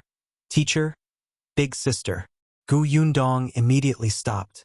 Then, she flipped her hair and looked like a lady as if nothing had happened. Wenzheng was still panting when Yunshu ran to the door of the study. He looked at the mess on the ground and his watery eyes instantly widened. "Sister, what happened? Did someone break into the house?" The others also arrived one after another. When they saw this, they immediately looked at each other. Wenzheng sneered. He was about to say that the robber was his elder sister, but Yundong had already spoken before him. If you find any errors, ads pop up, ads redirect, broken links, non-standard content, etc., please let us know report so we can fix it as soon as possible. Chapter 9:11. Yundong's influence. No one is robbing anyone. Yundong sat on the chair with a smile on her face. Her hair was neat and tidy. She waved at Yunshu. The latter immediately went in obediently. Then, he heard his eldest sister point at the paintings on the ground and say, "Your Master Chen suddenly had a cramp in his legs just now." In a moment of desperation, he kicked over the painting bucket and hit the table. These things fell out. Look, they even rolled everywhere. "Yunshu, call your classmates in and help Master pick them up." "Oh, okay." Yunshu quickly nodded and began to call his friends in. Wenzheng heaved a sigh of relief. Unexpectedly, Yundong glanced at him and added with a smile, "By the way, your teacher is especially generous today. He said that these paintings, brushes, and paper were originally prepared for you. You can look at them yourself. If you like them, just pick them and bring them back." Yunshu blinked. Huh! Hadn't the headmaster always treasured these paintings? Was he willing to give them away? Wenzheng's eyes almost popped out. His fingers trembled as he pointed at Yundong. Yundong smiled insincerely. "Master Chen, your students are all looking at you eagerly. You won't go back on your word, right? Or were you lying to me again just now?" She emphasized the word lying. Wenzheng looked at the eager gazes of the students outside the door and then at Yundong, who was holding a painting that was about to be torn apart. He knew that he would definitely bleed today. His heart ached even more. He gritted his teeth and nodded. "Yes, that's right. You guys choose for yourselves." As soon as he finished speaking, the students outside the door walked in one after another and cupped their hands to thank Mr. Chen. After Wenzheng nodded with tears in his eyes, he immediately rushed towards the painting he liked. Wenzheng thought to himself, fortunately, these students were taught by him and knew when to stop. Indeed, everyone had chosen one. Until Yunshu stood up with 3 or 4 paintings. Wenzheng widened his eyes. "Why did you take so many?" Yunshu said, "I want to choose one for my father, one for my elder sister, and one for my mother and younger sister each. I originally wanted to choose one for Nyodan, Zhengjia, and Zhenglu, but I think we can't be too greedy. This is enough. Teacher, you don't have to be polite to me." Wenzheng looked at Yundong in shock and cursed in his heart. Damn it! He had forgotten that a student here was taught by Yundong. It was obvious that Yundong's influence on him was much deeper than his. No, he had to focus on nurturing Yunshu in the future. He had to turn his temper around. However, Wenzheng had forgotten that he was actually a sinister person. If the painting that Yunshu had chosen belonged to someone else, he would have wished for it to be swept away. 15 minutes later, Wenzheng watched as every student left with at least 2 calligraphy paintings or brush and paper. His heart was bleeding. He looked at his empty study and comforted himself. It's fine. They're all my students anyway. He'll give them to them sooner or later. I'm not angry. He walked up to Yundong and asked with a dark expression, "Are you done venting your anger now?" "Yes, I'm done. Take the cowpox vaccination method. I want take it back." Yundong stood up and said, "I'll leave first. If you find any errors, ads pop up, ads redirect, broken links, non-standard content, etc. Please let us know report so we can fix it as soon as possible." Chapter 9:12. This is Yongfu village? Qin Wenzheng snorted. She should have left long ago. He really could not provoke this woman. In the future, he promised to stay far away from her. For the sake of the cowpox vaccination method they had brought, he would let her off for the time being. As he thought about it, Qin Wenzheng quickly took out the handwritten notebook and started reading it. His eyes grew bigger and brighter. After reading it, he couldn't help but take out his brush, ink, paper, and inkstone. He began to write. After writing 3 pages, he carefully wrapped them with the handwritten notebook. Then, he summoned a person and had him send the letter to the capital at full speed. After doing all this, Qin Wenzheng heaved a sigh of relief. He didn't expect Xiao Qingyuan to be so talented in medicine. That guy was indeed a talent. However, Xiao Qingyuan's background was really strange. Yundong was also thinking about this question as she sat in the carriage. Although she said that it did not matter, Yundong still took it to heart. Kamshi had never received the love and care of her family since she was young. She had always grown up alone. The feeling of wanting to have a family to rely on was too deep. Even though she no longer had extravagant hopes when she grew up, ever since she came here, she was still touched and surrendered to such warmth. But Xiao Qingyuan had never felt it before. She didn't know what his family was like. Did they want to stay far away like the Tao family? Or were they like her father, who had never given up on searching after his wife and children were separated from him? She had never seen it before, but she could not help but think about it. However, Xiao Qingyuan did not care about the search for family, and Yundong would not take the initiative to mention it.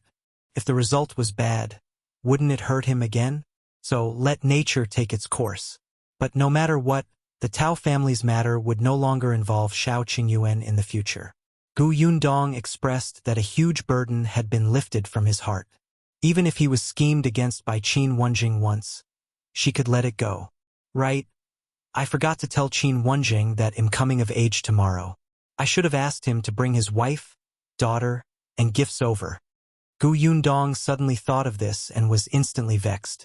Xiao Qingyuan said, "Yunshu and Yuanji will definitely explain why they're taking leave tomorrow." In other words, Qin Wenzheng would definitely know. However, after today's incident, it was unknown if he would bring gifts. Yundong was a little regretful. I should have fallen out with him 2 days later. There was an indescribable regret in her tone. Xiao Qingyuan laughed out loud. The lightness in his voice stunned Yundong, and then he laughed as well. The two of them talked as they drove the carriage home. The family was already preparing for her coming-of-age ceremony tomorrow. Yundong looked at her parents, sister, and eldest aunt's busy backs and felt indescribably satisfied. She really hoped that Brother Xiao could have such warmth too. Aunt Ku came over and called her into the room to try her clothes. "Where did you go so early in the morning? Why do you look so relaxed on such an important day?" Yundong followed her in. Shinsidian had already come over with a plain dress. "Hurry up and try.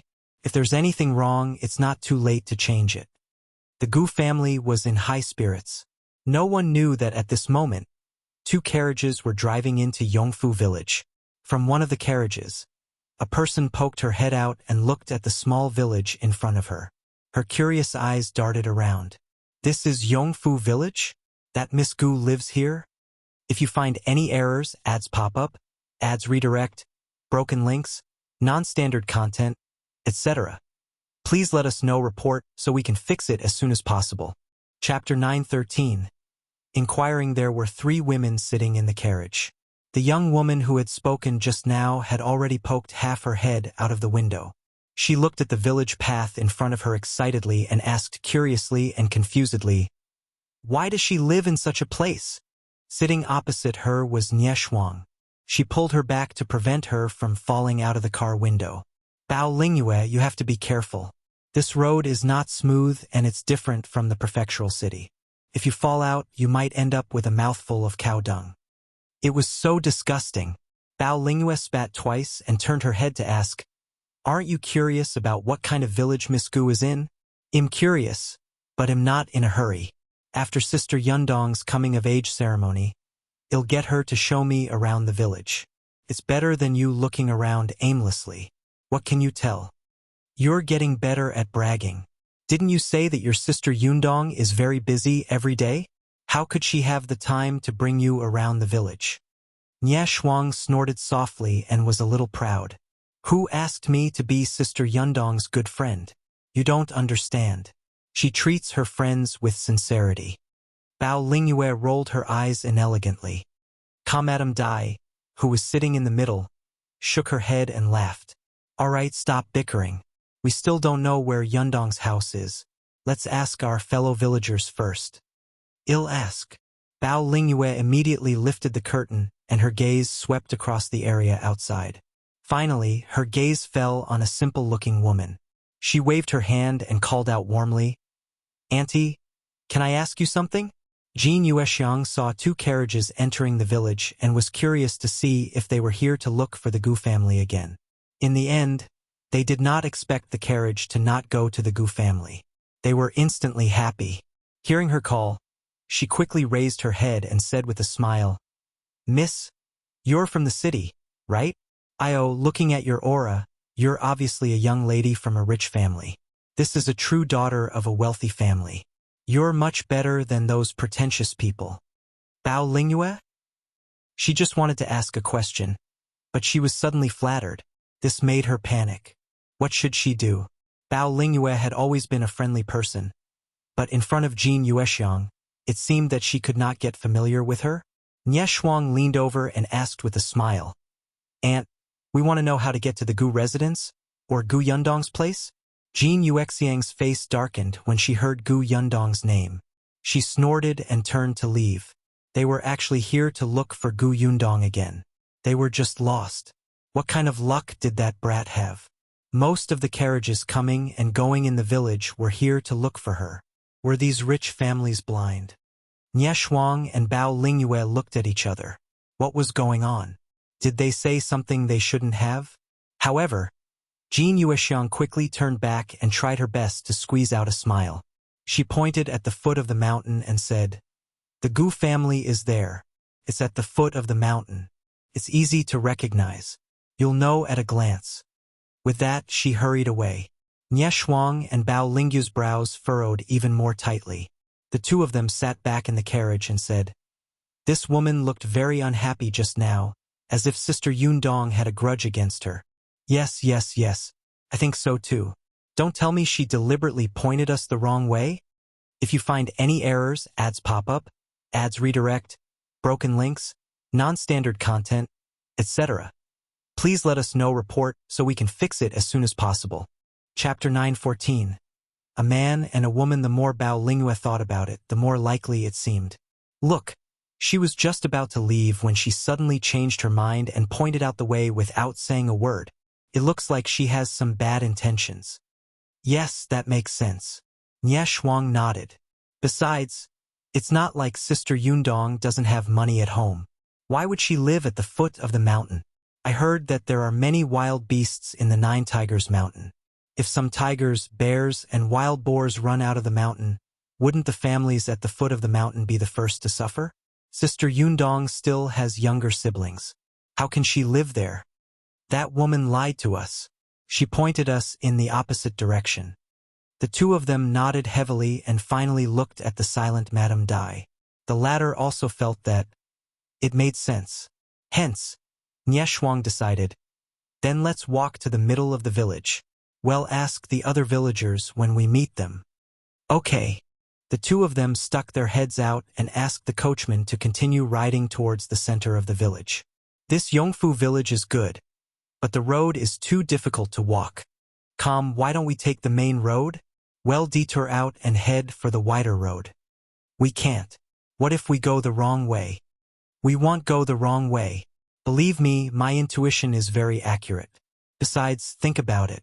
The Gu family has carriages going back and forth every day. It's not convenient to take the small road. They'll definitely go to the main road. That might not be the case. If the carriage can't pass, you can get down and walk. Madame Deus' head hurt from the two of them arguing. Seeing that they were all leaning over to look out, she said angrily, I think what you said makes sense. Why don't we stop asking for directions and see who can convince who? Let's follow what she says. Nie Shuang was taken aback and her eyes suddenly lit up. That makes sense. Ling Yue, let's not ask for directions. Come down and look for it yourself. Let's see who finds Sister Yundong's house first.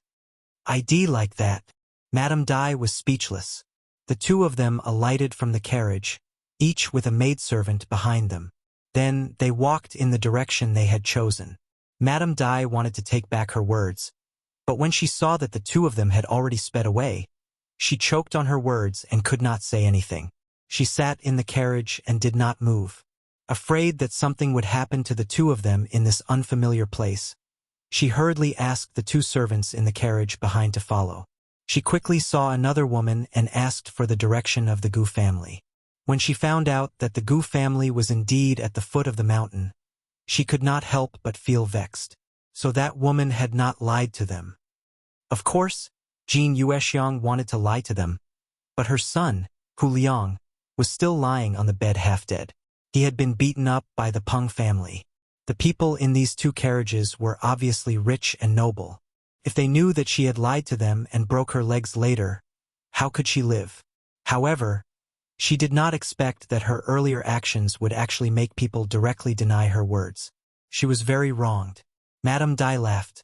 After thinking for a moment, she decided to go to the Gu residence first. When the time came, she would ask Yundong to send two people to look for the two girls. After all, she was not familiar with this place. She did not want to add to Yundong's trouble. At this moment, Nie Shuang and Bao Lingyue were using different methods to reach the same destination. Although they had taken two different paths, in the end, they both stopped at the entrance of the same house. However, there was a man and a woman standing at the door of this house. From the looks of it, they seemed to be husband and wife. They were even holding gift boxes. Nie Shuang and Bao Lingyue looked at each other. This was the Gu family's house, so it was definitely not wrong. The two of them were also here to congratulate Gu Yundong on her coming-of-age ceremony. Right? If you find any errors, ads pop up, ads redirect, broken links, non-standard content, etc., please let us know report so we can fix it as soon as possible. Chapter 9:15. Someone is talking bad about you behind your back. Nie Shuang wanted to go forward and knock on the door, but this couple came first. Since this couple came first, they were naturally the first. The woman said something to her husband. She took a deep breath and went forward to knock on the door. However, after knocking for a long time, the door did not open. Bao Lingyue found it strange. Didn't the Gu family have servants?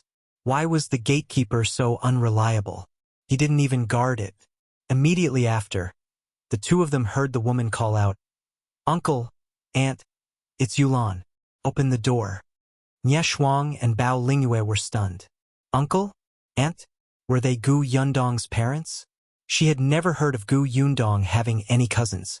Didn't Gu Yundong say that she only had one relative, eldest Aunt Gu? Nie Shuang suddenly realized that she must have found the wrong person. She pulled Bao Lingyue along, wanting to leave, but she did not expect to hear the man's impatient voice. That's enough. They deliberately refused to open the door. Your uncle has already said that he has severed ties with you. So why are you still looking for him? Chen Yulan was furious. Why are you still saying such things? If your mother hadn't gone overboard back then and insisted on slandering Nyodan as a thief, would my uncle have been so cold-hearted and refused to interact with us? Calm, my mother just said it casually. If Gu Yundong had not meddled in other people's business, things would not have turned out like this. Gu Yundong? Nie Shuang and Bao Lingyue stopped in their tracks and pricked up their ears to listen. When Chen Yulan saw that there were people around, she quickly came up and pulled Wu Chong. Keep your voice down. Your shop still needs her. As she spoke, she pulled Wu Chong out. It seems that my uncle and aunt are not at home. Forget it. It'll come another day. Wu Chong snorted coldly. I don't think there's a need to come over. Only my mother listens to your nonsense about how good the things in Gus are. So what if they sell well? We don't have the money to buy goods. Your cousin is just a shop assistant in Gus. What can he help with? Look at what he can do. I feel embarrassed to see him ordered around by that hooligan from your village. Nie Shuang and Bao Lingyue did not hear the rest of the sentence, but they knew that these two people definitely had a feud with Gu Yundong and looked very shameless. The two of them were filled with righteous indignation, but when they thought about how they had found the wrong place, they immediately felt a little depressed. They thought that they should quickly ask the others. It was getting late. At this moment, they heard a laugh from afar. I knew you would walk towards the middle of the village. You must find the village chief's house. In Yongfu village, other than the two houses she and brother Xiao had at the foot of the mountain, the green brick-tiled house of the village chief, Chen Liang, was the most eye-catching. So when Gu Yundong heard Madame Deus' words, she quickly came out to look for them. Coincidentally, Chen Liang's family was at her house today. As her coming-of-age ceremony was tomorrow, Madame Zhou and Madame Song were both helping her at home. When Chen Liang heard that Gu Dajiang was back, he came to talk to him. After Gu Dajiang persuaded him, he changed his attitude towards Niu Dan. As expected, this kid was becoming more and more motivated in his studies. It was said that he had even received praise from the teacher last time. Chen Liang could not wait to share this matter with him. Therefore, when Chen Yulan and her husband knocked on the door of the Chen family's house, it was not that Chen Liang avoided them. When Ye Shuang and Bao Lingyue saw her, they quickly walked up to her. Sister Yundong. Lady Gu. Gu Yundong was rather curious as to why Bao Lingyue had come, but before she could ask, Bao Lingyue spoke first. Lady Gu, I have a big piece of news for you. Just now, two people were bad-mouthing you behind your back. This was big news? If you find any errors, ads pop up, ads redirect, broken links, non-standard content, etc., please let us know report so we can fix it as soon as possible. Chapter 9:16. You don't understand. Gu Yundong readily agreed. Who's bad-mouthing me? Bao Lingyue gave her a look as if she were sharing huge gossip. The two people who were standing at the door just now were calling uncle and aunt at the door. They said something about you being a busybody and harming them. I didn't hear anything else. They didn't knock on the door and left with the gift box. They seemed to have said that they would come another day. The corners of Gu Yundong's mouth twitched. Was it worth it for you to be so secretive and say that it was big news? That she was meddling in other people's business? However, Chen Yulan was the only person who called Chen Liang uncle at the door. Didn't Chen Liang cut ties with her? Why did she come looking for him? However, it was obvious that with the nature of the Wu family and Chen Yulan, they definitely had something to ask of Chen Liang. This was really interesting. They had caused Niu Dan to be wrongly accused and expelled from school. He had been pointed at as a thief and his reputation had almost been ruined. Now they still had the cheek to come to his door. Nie Shuang quickly said, Sister Yundong, will they find trouble with you? No, Gu Yundong said. I know who they are. Don't worry, they're just two thick-skinned people. Nie Shuang was relieved when she heard this and did not dwell on this matter. She only asked curiously, Sister Yundong, is this really not your house? Then is your house really at the foot of the mountain? Gu Yundong nodded. Indeed. Why was it built at the foot of the mountain? Didn't they say that it was more dangerous there? Well, the reason is a little complicated. When we first fled to Yongfu village, there was only one foundation we could choose. In addition, it was quiet and the environment was quite good. It's not dangerous. There are very few wild beasts on Nine Tigers Mountain. They won't go down the mountain easily. Even if they went down the mountain, her house was much sturdier and safer than the other houses in the village. Bao Lingyue suddenly turned to look at her in surprise. Yundong, did you flee here? This lady was indeed very friendly. She had changed from Miss Gu to Yundong. Nie Shuang was unhappy when she heard that. Why are you so surprised? Could it be that you looked down on Sister Yundong because she fled here? Of course not. Bao Lingyue quickly shook her head. I'm just shocked. Fleeing to Yongfu village from the famine, wasn't that just last year? It's only been a little more than a year and he already has a workshop and a huge new tea pavilion. Isn't that too amazing? Nie Shuang was very proud. Of course. This is my sister Yundong. Gu Yundong was modest. I was lucky. Come on, praise me again. Don't stand on ceremony. The three of them arrived at the foot of the mountain as they spoke. Looking at the two identical green brick houses, Nie Shuang and Bao Lingyu's mouths were agape. It turned out that the woman had not lied to them. As long as they reached the foot of the mountain, they would be able to recognize Gu Yundong's house at a glance. This house was big and beautiful. It was much better than the previous house. Gu Yundong did not understand their expressions.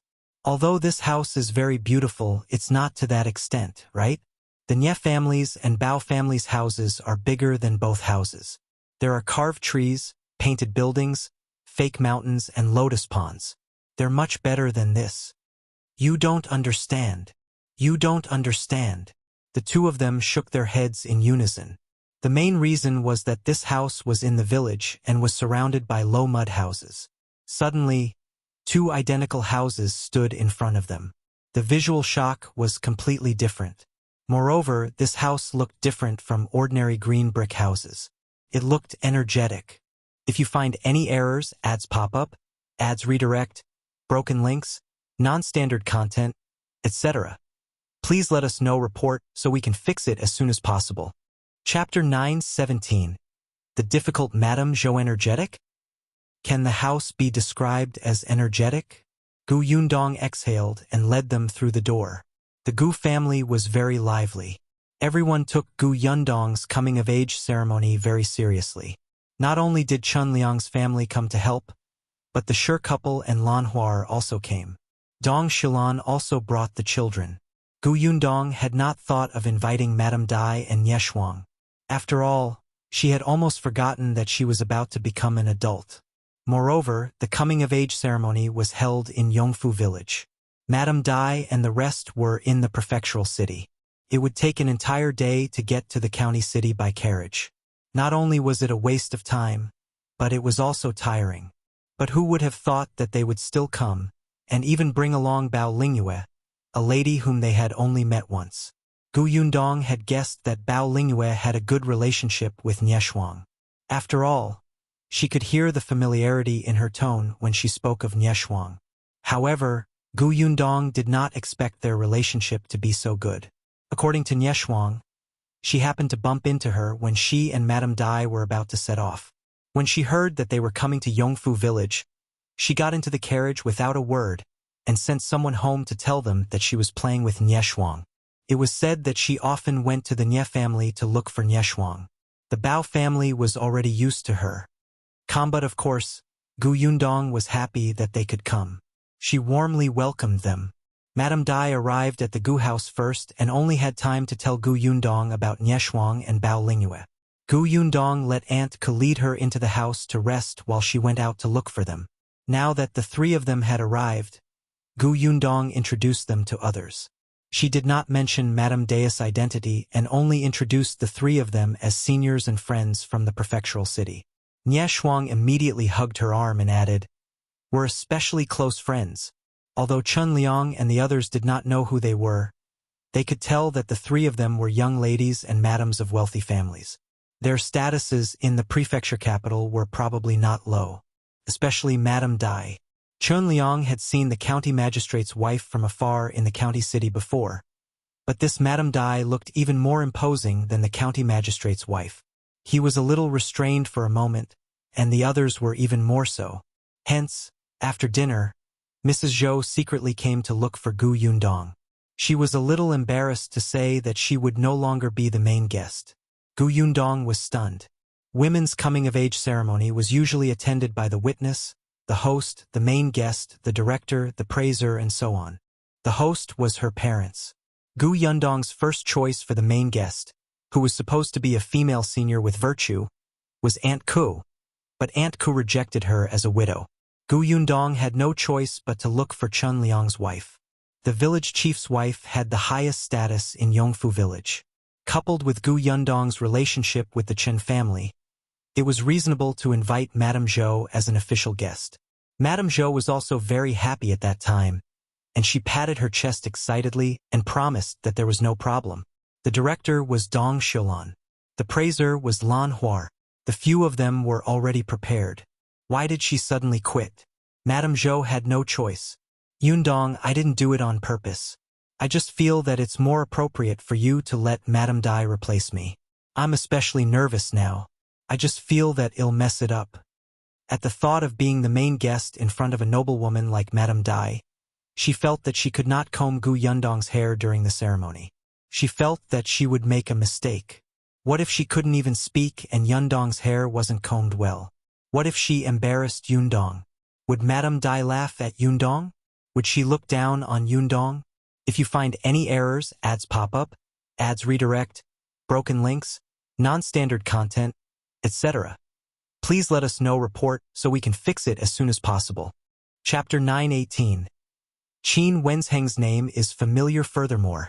Chen Liang even told her, I guess this Madame Dai might be the wife of an official. I was talking to Dajiang just now. When Dajiang saw Madame Dai enter, his expression changed. It was as if he respected her very much. The wife of an official? Madame Zhou felt terrible. She was the village chief's wife and could be considered an official's wife in the village. However, how could an official's wife like her, who wasn't even proper, compare to the official's wife from the prefectural city? Her legs went weak. She would definitely not be able to speak tomorrow. She would definitely lose face. Not only would she lose face for Gu Yundong, but she would also lose face for the village chief, Chen Liang. At the thought of this, Madame Zhou could not calm down at all. The pressure was inexplicably great. Gu Yundong did not know whether to laugh or cry. What should she do? How could she change the main guest just like that? This had been confirmed long ago and everyone knew about it. Combat facing Madame Zhou's pitiful gaze, Gu Yundong was momentarily speechless. Aunt Ku heard the commotion and thought that nothing should happen during the coming-of-age ceremony tomorrow. Otherwise, it would not be good for Gu Yundong. Hence, she agreed. Gu Yundong tried to persuade her a few times. Seeing that Madame Zhou was about to shake off her head, she could only agree. Then, she went to look for Madame Dai. The latter understood the whole story and was so surprised that she could not close her mouth. Well, was she that imposing? Didn't Yundong hide her identity? How could she have known that Chen Liang would make such a guess after seeing her? Unfortunately, he had even told Madame Zhou. However, Madame Dai had been the main guest a few times. She was not unfamiliar with this kind of thing, so there was naturally no problem, and she agreed. However, Madame Dai still felt that she should tell her that she had snatched the original job of Madame Zhou. When Madame Zhou saw that Madame Dai had personally come to apologize, she was immediately flattered. It's not Madame's problem. I'm just too nervous. I'm a country woman who has never seen the world. Really? Then, she turned around and pinched Chen Liang fiercely. It's all your fault. Tell me what kind of official's wife she is. I'm so nervous. I saw that Madame Dai was approachable and easy to get along with. She even specially came over to comfort me. She doesn't look like an official's wife at all. You're really a jinx. My main guest role is gone. Chen Liang was speechless. What did he do? However, although she said that, Madame Zhou only blamed Chen Liang. If she was really asked to continue being the main guest, she would not agree. Fortunately, other than Madame Zhou, nothing happened to Dong Xiulan and Lan Huar. Although Nie Shuang really wanted to be the praiser, she was too embarrassed to snatch it, since the candidate had already been confirmed. The next day was Gu Yundong's coming-of-age ceremony. Xiao Qingyuan was the happiest among them. His girlfriend was coming of age and was one step closer to their marriage. He looked at the hairpin on the tray and felt even more satisfied. He had chosen this hairpin. Contrary to Xiao Qingyuan, Gu Dajiang was the most reluctant one. His daughter had grown up and was one step away from him. Soon she might be married. At the thought of this, he couldn't help but glare at Xiao Qingyuan. His girl had been stolen by this pig. He was so angry, but he still had to maintain a smile. After all, as the host, he had to welcome guests. Early in the morning, Many people came to the Gu family to watch the ceremony. Most of them were from the village, and it was very lively. Nie Shuang and Bao Lingyue had learned a lot. So this was what the village's coming-of-age ceremony was like. Qin Wenjing arrived at midnight and stepped into the door with his wife and daughter. Nie Shuang and Bao Lingyue, who were standing at the door, were stunned when they heard Qin Wenzheng's name. Why did this name sound a little familiar? If you find any errors, ads pop up, ads redirect, broken links, non-standard content, etc., please let us know. Report so we can fix it as soon as possible. Chapter 919. Qin Wenzheng was allegedly killed. Qin Wenzheng? Qin Wenzheng. Nie Shuang and Bao Lingyue looked at each other and rubbed their eyes hard. Qin Wenzheng? Wasn't he the young genius? The one who got the top scholar title at the age of 18? Is it him? That's right, that's right. My big brother really admires him. It's a pity that I heard that he suddenly resigned a few years ago and went missing. But there were also people who said that he was actually... Bao Lingyue lowered her voice. They said that he had actually been harmed. Is it true? It's true. When my elder brother heard the news, he was very sad. I was also very sad. I could not believe the truth. After a long time, I reluctantly accepted it. The heavens are really jealous of geniuses. Bao Lingyue sighed faintly. And think about it, if he had not been harmed, with his talent and learning ability, the current emperor would definitely have let him return to the court. I heard that many court officials who were talented and capable but couldn't accomplish their ambitions have been recalled since the new emperor ascended the throne. They have even been placed in important positions. Nie Shuang also knew this news. When she heard this, she glanced at Qin Wenjing, who had walked in with his wife and daughter, and said, "In that case, this Qin Wenjing only has the same name as him? I think so, but considering his age and appearance, he seems to be as the rumors say." Nie Shuang rolled her eyes. "Let's go and ask Sister Yundong." The two of them entered the room. Gu Yundong sat in the room and waited. She did not have to do anything today. She just had to take a shower and change her clothes before waiting in the inner room behind the east room. Madame Dai was also in the room. When Nie Shuang and Madame Gu entered, Madame Gu happened to enter with her daughter. Qin Wenzheng greeted them outside the door and went to talk to Xiao Qingyun. Compared to Nie Shuang and the others, Madame Dai knew more. Of course, she knew if Qin Wenzheng was dead or alive. She also knew about his matters in Fengkai County.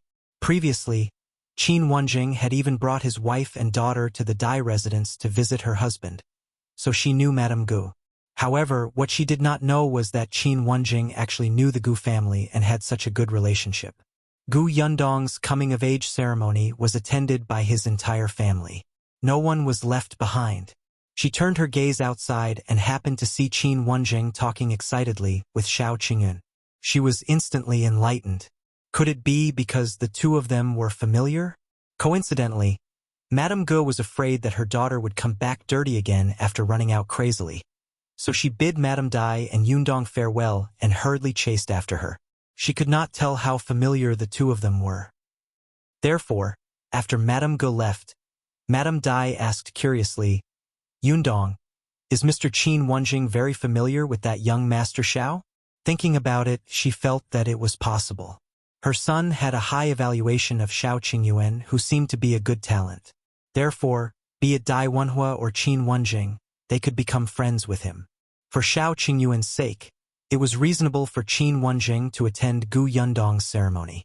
Gu Yundong followed Madame Dai's finger and looked out of the window. Xiao Qingyuan and Qin Wenjing were indeed chatting enthusiastically. They were probably talking about the cowpox vaccination method. Yesterday, Qin Wenjing must have finished reading Brother Xiao's handwritten notebook and had stacks of questions in his heart. Now that they had met, he naturally couldn't wait to ask. Gu Yundong smiled and nodded. Yes, they're quite familiar with each other. Madame Dai asked again. Then, how did they meet?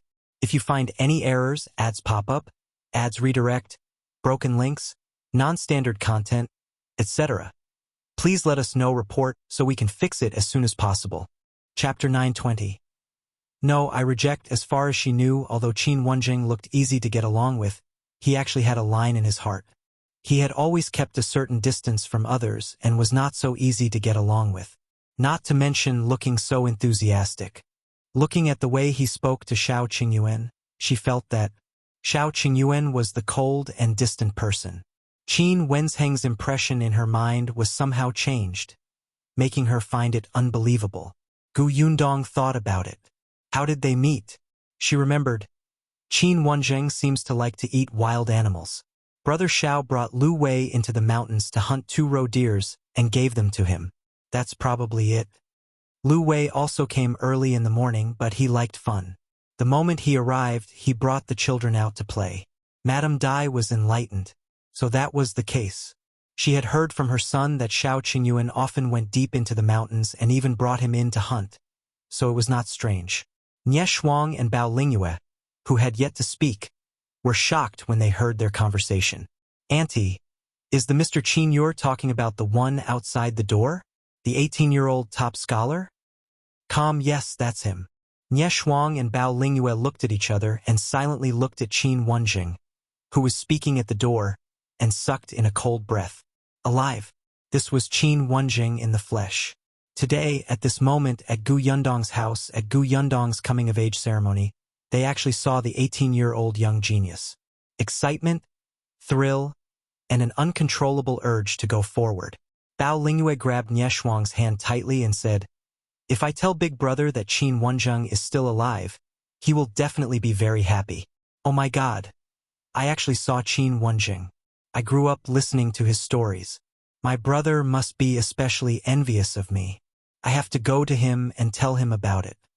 Me too, me too. I feel like I'm dreaming now. What should I do? I want to go up and talk to him, but isn't this too presumptuous? I don't think so. She has a wife and a daughter. Let's not ruin their relationship. Yes, yes, yes. That was his wife and daughter just now. His wife is also good-looking. They're simply a match made in heaven. And his daughter is too cute. Gu Yundong was speechless. Were women so good at chasing celebrities nowadays? She felt that the two of them were about to faint. Seeing how excited the two of them were, Gu Yundong finally understood why the two of them could become good friends. Indeed, they were like-minded. All right, there was also her father. He seemed to admire Qin Wenzheng very much. That guy is a sinister and cunning fellow. Don't be deceived by his appearance. Gu Yundong complained in her heart.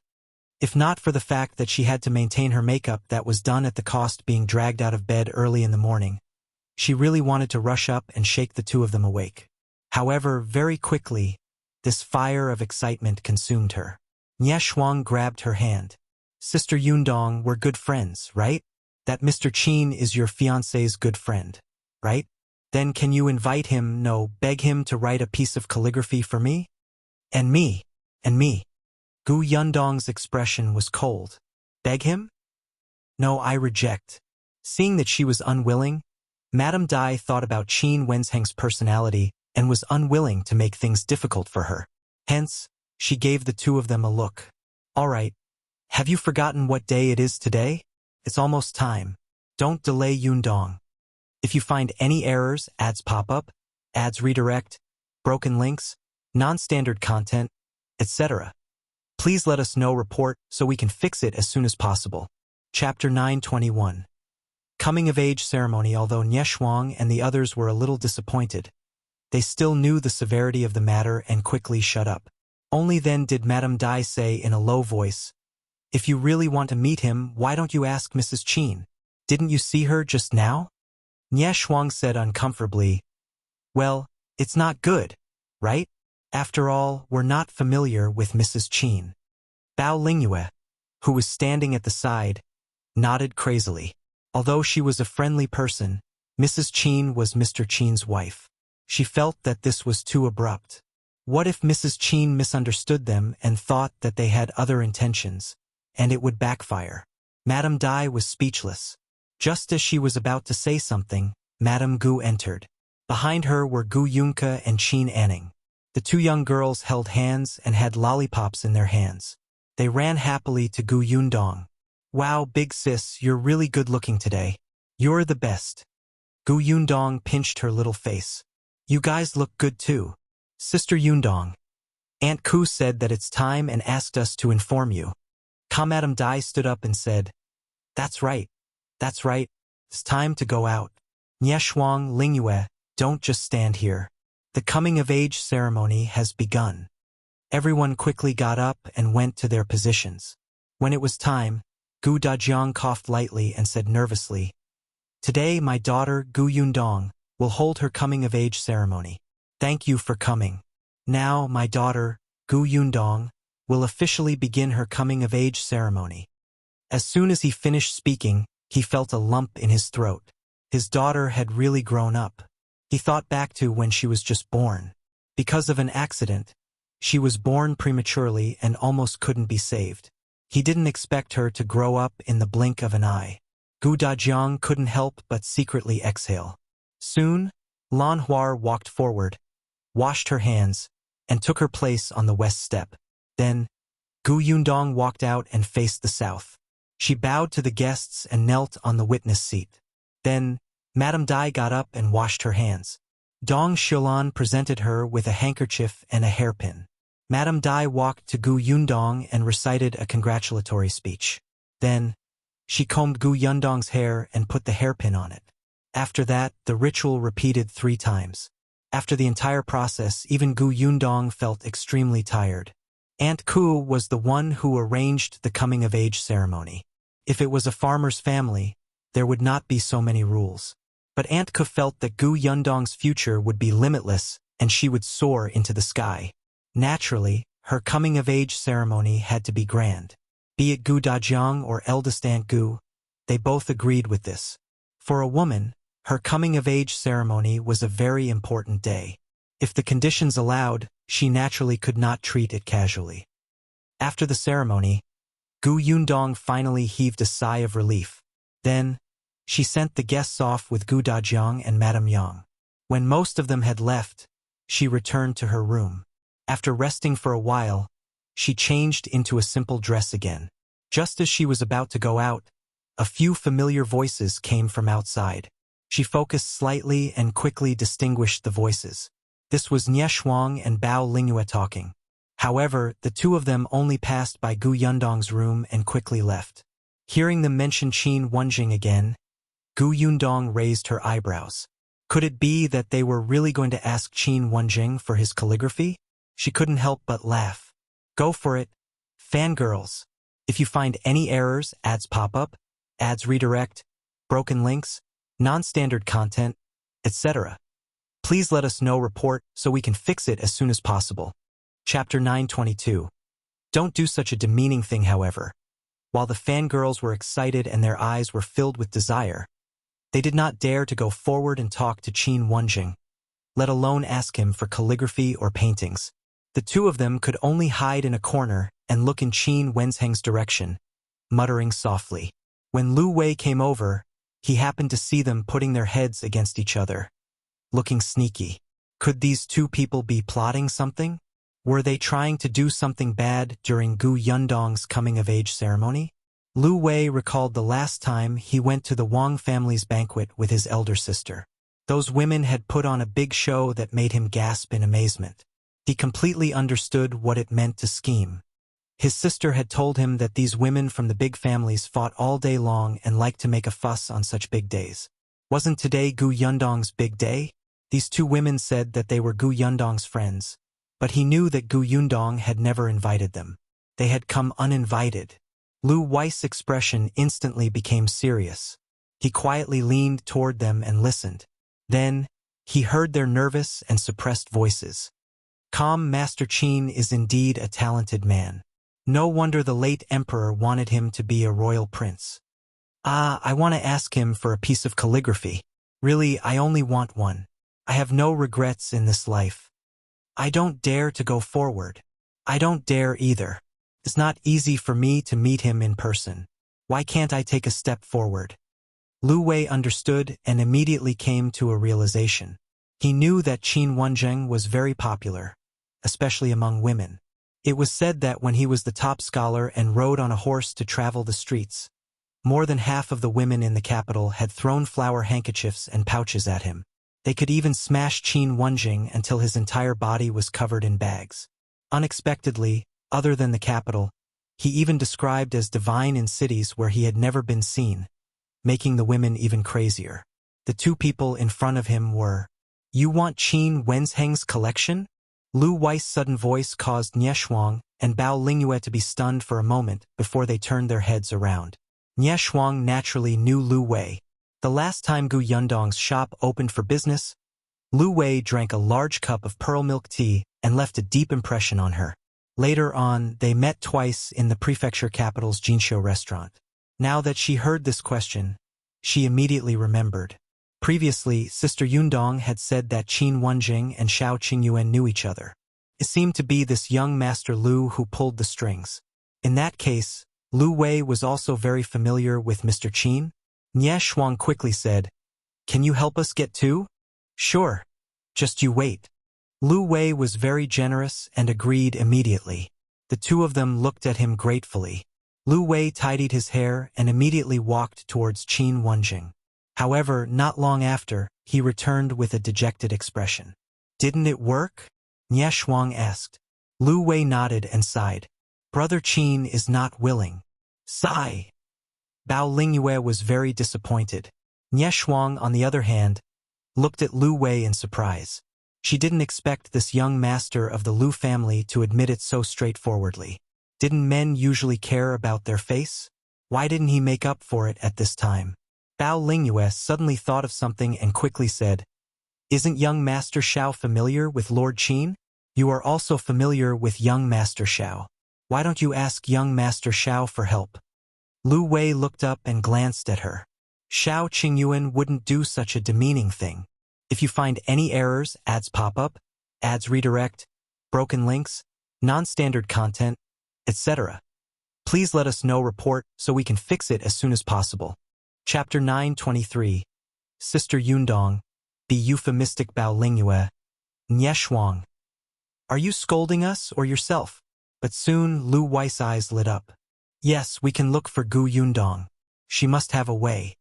Nie Shuang said, "We've thought about it too, but today is Sister Yundong's coming-of-age ceremony. We can't trouble her. She's been busy for the entire day and is resting in her room." "How is she resting? Isn't she there?" Lu Wei pointed behind them. Nie Shuang turned around and saw Gu Yundong walking over. She seemed to be in good spirits.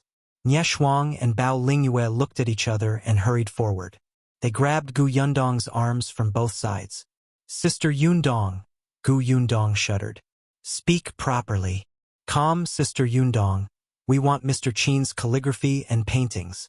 Sister Yundong, go and look for Master Xiao. He will definitely listen to you and help. Okay?" Gu Yundong was really afraid of them. All right, I'll go." She pulled her hand out forcefully, returned to her room, and came out with a brush, ink, paper, and inkstone. Then, she walked towards Qin Wenzheng. Nie Shuang and Bao Lingyue were stunned and quickly said, "Sister Yundong, young Master Xiao is over there." Gu Yundong nodded. "I know. But didn't you want Qin Wenzheng's calligraphy?" "But..." Gu Yundong quickened her pace and arrived in front of Qin Wenzheng in a few strides. "Master Qin, give me 2 pieces of calligraphy." Nie Shuang and Bao Lingyue. "Aren't you being too direct? Be tactful, be tactful. What if Mr. Qin gets angry?" Qin Wenzheng glanced at the brush and paper in her hand and snorted. Nie Shuang and Qin Shuang no longer held any hope. As expected, Mr. Qin was unhappy. "You still have the cheek to ask for my calligraphy? You should calculate how much you gave away yesterday. Your brother alone took 4 of my paintings, not to mention the other students. My entire study's calligraphy and paintings were ruined by you. If I wasn't magnanimous, I would have cut ties with you." Nie Shuang and Bao Lingyue? What did they hear? Gu Yundong resisted the urge to roll her eyes. He was magnanimous? He was clearly the one who schemed against her and did not dare to retaliate. Now he was talking as if he was very noble. How shameless. It was as if she really cared about his calligraphy. Just as she was thinking, Madame Guest's voice came from the other side. "Husband, aren't we leaving?" Qin Wenzheng quickly replied, "Well, leave immediately. Wait for me for a moment." With that, he took the tray from Gu Yundong's hand and turned to walk to the table at the side. Then, he muttered as he wrote, "On account that today is your coming-of-age ceremony, I won't argue with you." Then, he wrote down 2 lines of words, all of which were blessings for the good and healthy. After he finished writing, he blew on it and handed it to Gu Yundong. "Take it. They'll go back first today." After taking a few steps, he stopped and turned around. "By the way, I heard from your father that he plans to take the elementary scholar examination after the new year. He'll help you solve the problem of the elementary scholar endorsement. However, it's not convenient to eat and drink in the examination hall. When you have time, think about how to make something delicious for your father." Gu Yundong nodded. "Thank you." Qin Wenzheng left. Gu Yundong turned around with 2 pieces of calligraphy in her hand and met the dumbfounded expressions of Shuang and the others. "You guys, what's wrong? If you find any errors, ads pop up, ads redirect, broken links, non-standard content, etc. Please let us know report so we can fix it as soon as possible." Chapter 924. She lost. Shuang swallowed his saliva and looked at Gu Yundong, then at the calligraphy in her hand. Then, she turned to look at the door. Qin Wenzheng's carriage was getting further and further away. Bao Lingyu's eyes were wide open as well. Even Madame Dai, who was standing at the side, had a look of astonishment on her face. She had heard what Qin Wenzheng and Gu Yundong said just now and felt that it was unreal. Even when facing her master, Qin Wenzheng was polite and steady. But when facing Gu Yundong, it was as if his composure did not exist at all. Be it his tone or expression, there was a hint of indulgence. It was as if she was his younger sister. He should take care of her and try his best to satisfy any requests. After a long time, Shuang asked, "Sister Yundong, are you very familiar with that Lord Qin?" This familiarity was not like what they had guessed. It was not based on Shao Qingyuan, the middleman.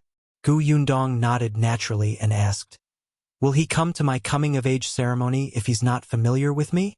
Shuang and Bao Lingyue both covered their faces. That's right. How could they have overlooked this? If he only had a good relationship with Shao Qingyuan, even if Gu Yundong and Shao Qingyuan were engaged, Qin Wenzheng would not have had to come personally to attend the coming-of-age ceremony. At most, he would have asked his wife, Madame Gu, to bring their daughter over. Only when he had dealings with Gu Yundong himself would he be so prudent to bring his family to her door. He did not leave immediately after the coming-of-age ceremony. Moreover, what did Mr. Qin say before he left? He said that she didn't have to worry about Gu Dajiang's exam. It was just that. This was a little different from what Shuang and the others had imagined. They had clearly heard that Qin Wenzheng was a rather cold and arrogant person, but they could not tell it all just now. That wasn't right either. When he rejected Lu Wei, he was very clean and cold. Gu Yundong did not know what they were thinking. If she could hear them, she would definitely despise them. Qin Wenzheng? Arrogant? What did that have to do with anything? Shuang felt a little regretful. If she had known that Gu Yundong and Qin Wenzheng were so familiar, she would have taken the opportunity to say a few words to Qin Wenzheng. At least her idol would know her. Bao Lingyue was still a little puzzled. "Yundong, since you and Lord Qin are friends, then why did you two speak as if you were very resentful just now?" Speaking of this, Gu Yundong started to hold a grudge. "Because he just tricked me yesterday. Let me tell you, Qin Wenzheng is indeed quite good-looking, but we can't judge people by their appearance. Some people are very—" Before she could finish speaking, Shuang suddenly exclaimed, "He tricked you? Sister Yundong, you're already so smart, but Mr. Qin actually tricked you. As expected, a genius is indeed a genius. A man like Mr. Qin, who is not only handsome but also talented, is really rare in the world. That's right. He can trick Yundong. His brain is indeed very useful." Gu Yundong was speechless. Was that the main point? Was that it? Isn't your fan filter too strong? She wanted to say that Qin Wenzheng was sinister and cunning. You two ignorant girls, don't be deceived by his appearance. In the end, You actually interpret sinister and cunning as talented and meticulous? She was the one who had lost. Goodbye. Gu Yundong stuffed the 2 pieces of calligraphy into their arms and returned to her room. She didn't want to talk. If you find any errors, ads pop up, ads redirect, broken links, non-standard content, etc. Please let us know report so we can fix it as soon as possible. Chapter 925. Visit after the coming-of-age ceremony. Gu Yundong felt much more relaxed. Nie Shuang and Bao Lingyue finally calmed down after being excited for a long time with Qin Wenzheng's calligraphy. They did not plan to leave yet and asked Gu Yundong to bring them around the village. They would rest for 2 days before returning to the prefectural city. It was the same for Madame Dai. It was rare for her to come out, and it was quite quiet in this countryside. For the past 2 days she felt refreshed, especially when it came to what she wanted to eat. She could go to the backyard to pick it herself. This feeling of doing it personally made them feel exceptionally novel.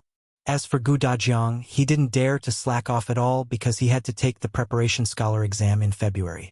Although he was confident and Qin Wenzheng said that there was no problem, he was still crazily absorbing all kinds of knowledge.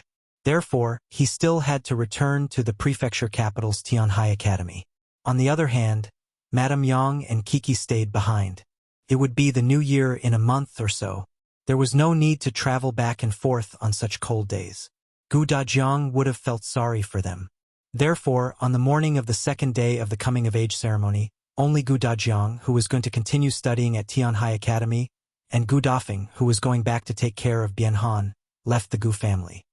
Calm after the 2 of them left, Nie Shuang and Bao Lingyue held Gu Yundong's hand, wanting her to show them around. It was rare for them to come here, so Gu Yundong naturally had to play the role of a host. She brought them around the village. Actually, the villages were similar. However, because the lives of the people in Yongfu village were getting better and better, many houses had been renovated and looked much newer. As such, the village richer than the other villages. However, this road, after Nie Shuang almost sprained her ankle for the 2nd time, she finally could not help but sigh. This road is a little bad. If only it was as flat as the road in the prefecture capital. She had almost stepped on dog excrement just now. Gu Yundong lowered her eyes and looked at the uneven road. She seemed to be in deep thought. Then, she brought the 3 of them to the workshop to take a look. Nie Shuang was very excited. Your workshop is interesting. It's actually divided into several areas. The simple and clear. It looks clean. Gu Yundong was not worried that they would learn it after a rough tour. The method of jam and preserved fruits was not a secret. Many people knew it. Her shop's business was good because of the different ingredient. At least for now, no shop sold products made of white sugar like hers. However, Gu Yundong did not bring them to the area where the white sugar was produced. She only let them take a look at the finished product. However, Nie Shuang and Bao Lingyue were still extremely excited to see so much white sugar at once. Their eyes lit up and they almost pounced on it. Of course, they also had white sugar at home, but there was very little of it, unlike here where there were piles of it. After visiting the workshop, the 3 of them were very satisfied. After staying in Yongfu village for 2 days, Nie Shuang and Bao Lingyue even wanted to enter the mountains, but were firmly rejected by Gu Yundong. What mountain? They could sprain their ankles just by walking along the village road. Yet they dared to enter the mountains? She was probably going to carry them back. Nie Shuang pouted. I've climbed mountains before. Mountains with steps, right? Gu Yundong glanced at her. Nie Shuang. Nie Shuang was very disappointed that her wish was not fulfilled. However, she had already stayed here for a few days. It was indeed time to go back. The next morning, the 3 of them packed their bags and left Yongfu village happily with a lot of stuff that Gu Yundong had given them. Gu Yundong sent them to the village entrance. When she returned, she looked up and saw a messenger pigeon flying over her head. If you find any errors, ads pop up, ads redirect, broken links, non-standard content, etc. Please let us know report so we can fix it as soon as possible. Chapter 926. Rejected, not going a messenger pigeon? Gu Yundong raised her eyebrows and followed the messenger pigeon. As expected, it stopped outside Xiao Qingyuan's courtyard. She walked in directly. The messenger pigeon was indeed standing outside the courtyard. A Mao was feeding it with the millet. When he saw Gu Yundong enter, he immediately greeted her. "Miss, are you here to look for young master?" "Young master is in the study." "Yes, I'll go in and take a look." Gu Yundong reached out to touch the messenger pigeon before continuing inside. Xiao Qingyuan had indeed just opened a letter from the pigeon's leg. There was a large number of words written in the letter. Most of them were praise for him, while the other half conveyed a message: let him go to the capital. This pigeon belonged to Dr. Song Dejiang. Xiao Qingyuan had never met Dr. Song, but they knew each other's existence. Gu Yundong had seen that Xiao Qingyuan was talented in medicine and had a photographic memory of the medical book that Dr. Song had given him. He developed a good medicine for internal injuries according to the medical book. After other medicines were successful, Gu Yundong wrote a letter to Song Dejiang and asked him to send several medical books. Later on, Xiao Qingyuan opened his own pharmacy. He directly contacted Song Dejiang about medicine. After a while, the two of them became familiar with each other. Gradually, Song Dejiang admired Xiao Qingyuan even more. This messenger pigeon was the way the two of them communicated. Recently, Xiao Qingyuan had been researching on the cowpox vaccination method to deal with smallpox. He had not told Song Dejiang about this before because Yundong had racked her brains to think of a way to make a contribution to the emperor. Before he succeeded, he had to keep it a secret. However, after they reported this matter to Qin Wenzheng a few days ago, the latter quickly sent the letter to the capital. Since the emperor knew, Song Dejiang naturally knew too. As a result, he immediately sent a pigeon to ask Xiao Qingyuan to make a trip to the capital where the two of them would discuss the cowpox vaccination method in detail. However, after Xiao Qingyuan finished reading the letter, he frowned. After a pause, he took a brush and paper from the side with a cold expression and wrote a single word on it: no. Just as he finished writing, Gu Yundong came in. When she saw such a huge word on the paper, she was stunned for a moment and asked, "What's wrong?" Xiao Qingyuan didn't hide it from her. "Song Dejiang asked me to go to the capital, but I rejected him. It would be the new year in a month or so. He was not willing to go to the capital at this time. It was so cold that he could not even make it back for the new year." After saying that, he folded the paper and compressed it into a small roll. Then, he asked Amao to bring the messenger pigeon in and stuff the roll into the small bamboo tube tied to the messenger pigeon's leg. The paper was too big and it took some effort to stuff in. Gu Yundong silently turned her head. "Brother Xiao, you only wrote a single word. Actually, there was no need to use such a large piece of paper. Really." When Song Dejiang received such a thick scroll later, he would think that you had a lot to say. When he opened it and read it, he would definitely jump in anger. After stuffing the paper in, Xiao Qingyuan let go. Amao was about to go out when there was a sudden sound outside. The three people in the study turned around and saw another messenger pigeon on the windowsill, jumping. There was also a small bamboo tube tied to its leg. Gu Yundong and Xiao Qingyuan looked at each other. "This is still Dr. Song's messenger pigeon, right?" "Yeah." Amao quickly carried the messenger pigeon over and took out the note from the bamboo tube. "If you find any errors, ads pop up, ads redirect, broken links, non-standard content, etc., please let us know. Report so we can fix it as soon as possible." Chapter 927. Advice. Xiao Qingyuan frowned. As expected, it was from Song Dejiang. As if he knew that Xiao Qingyuan would reject his previous letter, he went straight to the point. "Kid, the cowpox vaccination method is very important. It concerns the lives of the people in the world. You have to come to the capital. Even if you reject me now, someone will definitely come to invite you personally in a few days. They'll wait for you here. Don't worry, a house has been prepared. You'll have a place to stay the moment you come." Xiao Qingyuan frowned tightly. Indeed, one after another. He should have known that once the cowpox vaccination method reached the capital, he would not be able to stay out of it. Gu Yundong dragged Qin Wenzheng out and whipped him again in her heart. If he had told them earlier that Xiao Qingyuan was not the third young master of the Tao family, they would not have revealed the cowpox vaccination method at this time. Perhaps when things became clearer, or when they had some ideas, they would send a pigeon to Song Dajiang and give him a headache. Both of them knew that Xiao Qingyuan's trip to the capital was inevitable. Gu Yundong was reluctant. "When are you leaving?" Xiao Qingyuan was even more unhappy. "Then let's wait for someone to invite us before leaving." Gu Yundong nodded. The two of them originally thought that this would take at least a few days. They did not expect that the next afternoon, Qin Wenzheng would bring 2 guests to the Xiao family. Looking at the travel-worn appearance of the two of them, he knew that they must have rushed over. It seemed that the current emperor really valued this important discovery. That made sense. If it was confirmed that the cowpox vaccination method could prevent smallpox, it would be a political achievement for him. In the future, it would probably be a very heavy mark in history. Moreover, for the civilians and the royal family, smallpox was fatal. No one could do anything to it. Since ancient times, many royal princes had died from smallpox. Therefore, the emperor was very anxious. Not to mention that it was not the new year yet. Even on the first day of the new year, Xiao Qingyuan had to make a trip to the capital.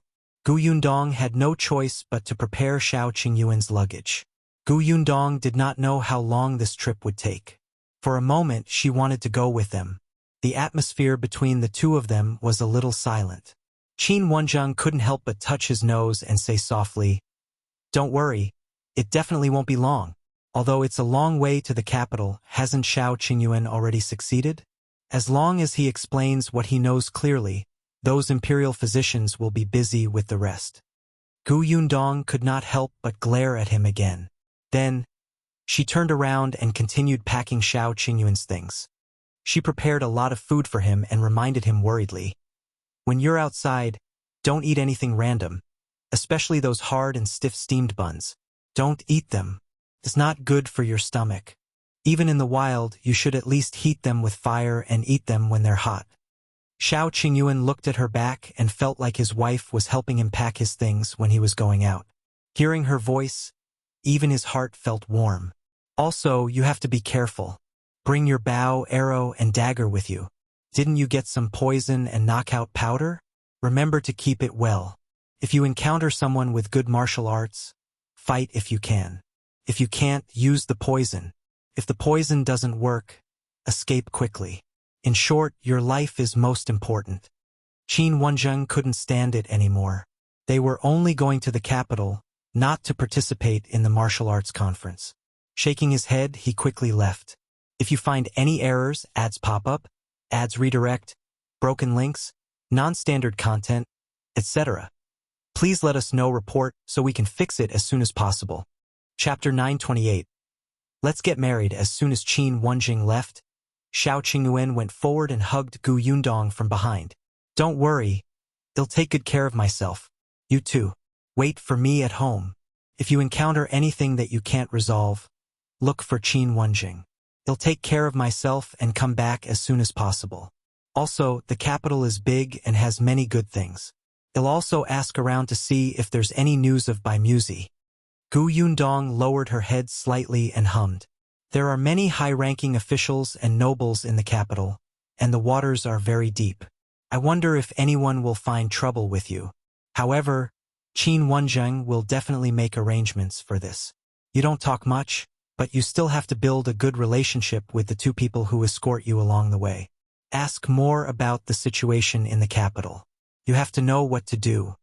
Xiao Qingyuan's eyes lit up. He enjoyed her nagging.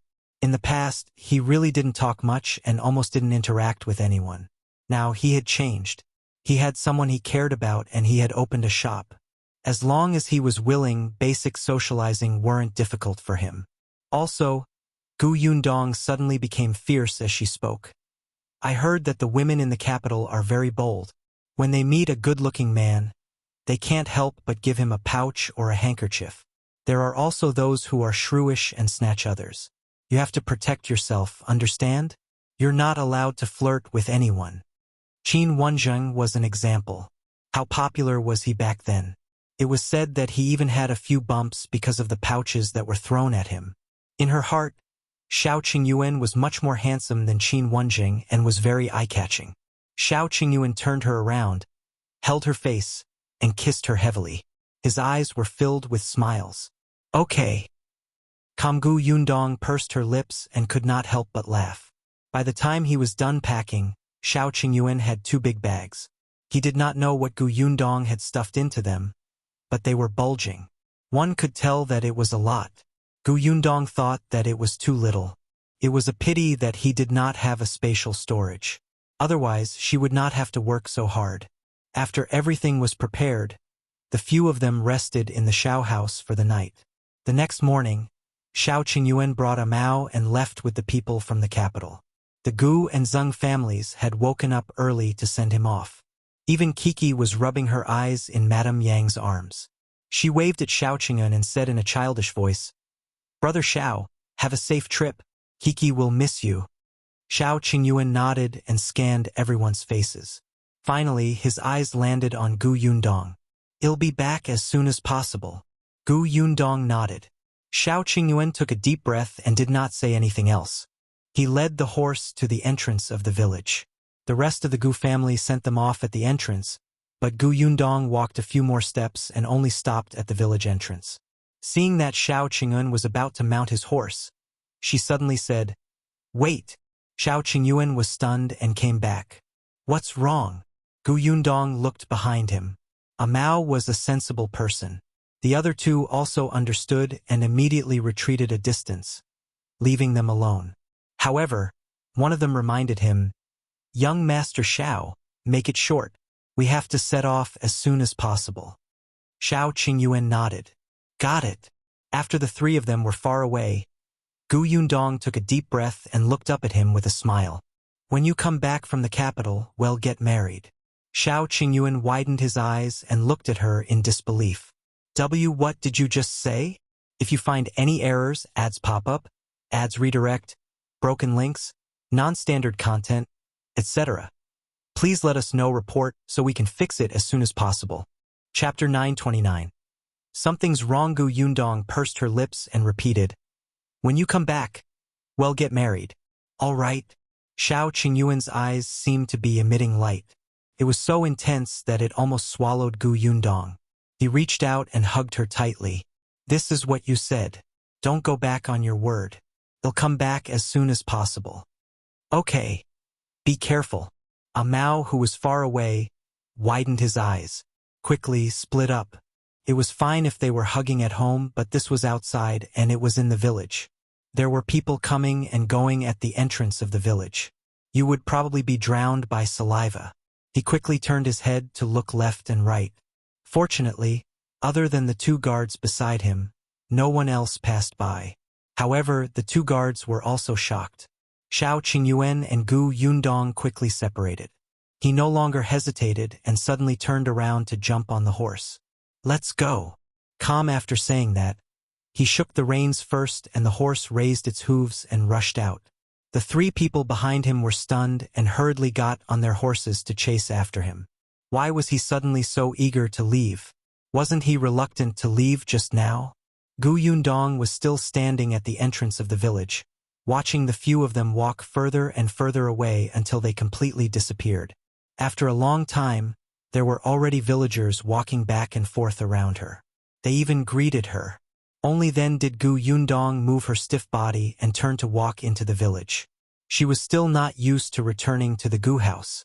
A few days ago, there were still many people at home. Father, eldest aunt, Madame Dai, and the others had all left. Even Brother Xiao had gone to the capital. Gu Yundong suddenly felt empty and uncomfortable. Big Black limped out and rubbed against her calf.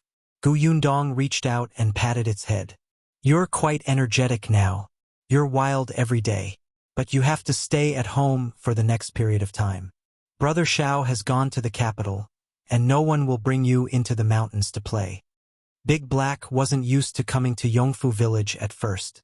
Even after its leg was cured, it still looked tired all day. Later, Xiao Qingyuan saw that it had completely recovered, so he led it into the mountain.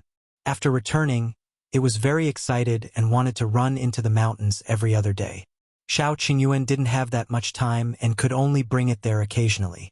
However, Big Black slowly adapted to life in the Gu family. In addition, the Gu family's food was good. Yunshu and Yuanji liked it very much. They would leave a portion of delicious food for it and take it out for a walk at night. Big Black was limping now, but its fur was black and shiny, and its eyes were sharper. It looked very energetic. Big Black seemed to understand Gu Yundong's words. It made a whimpering sound, but no one knew if it was sad or regretful. Gu Yundong smiled and led it into the house. After Xiao Qingyuan left, Gu Yundong was really depressed for 2 days. She felt that something was wrong. In the past, when she wanted to talk to him, it was as if she could see him the moment she turned around. He was almost everywhere. Now, it took her a while to realize that he had gone to the capital. He was probably still on the way, right? Gu Yundong patted her face and did not think about him for the time being. She had her own things to do which were also important. Early that morning, Gu Yundong put on her clothes and cloak and strode towards the village chief Chen Liang's house. If you find any errors, ads pop up, ads redirect, broken links, non-standard content, etc., please let us know report so we can fix it as soon as possible. Chapter 930. Buying land and building roads. The weather was cold and there was nothing to do in the fields. Chen Liang did not want to go out either. Now that Niu Dan was going to the county city to study on the Gu family's carriage, there was no need for him to wake up early in the morning to take him to school. This made him feel much more relaxed. When Gu Yundong came in, he was warming himself in front of the brazier and talking to Madame Zhou, who was doing needlework.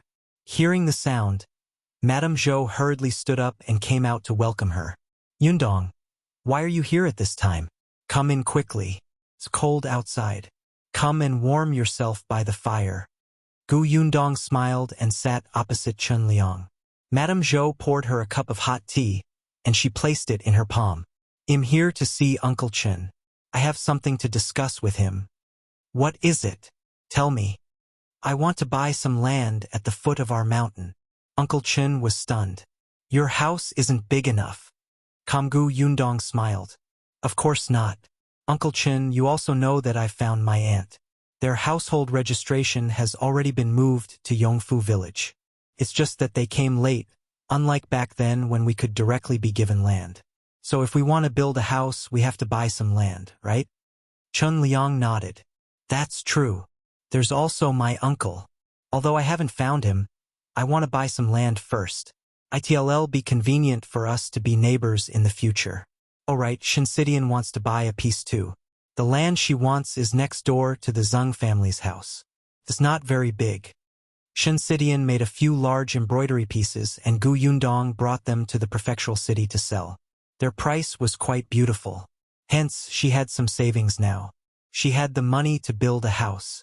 Gu Yundong was worried about her living alone, but that did not stop her from buying the land first. Chen Liang was speechless. Why did she buy so much in one go? When did the foot of the mountain become so popular? He swallowed and nodded silently. Sure. Gu Yundong looked at him with a smile. Chen Liang acted quickly. In the afternoon, he went to the government office to settle the matter and gave Gu Yundong the title deeds. If you find any errors, ads pop up, ads redirect, broken links, non-standard content, etc., please let us know report so we can fix it as soon as possible. Chapter 931. Chen Liang is excited currently. There were 2 paths from the entrance of Yongfu village, but they were not wide.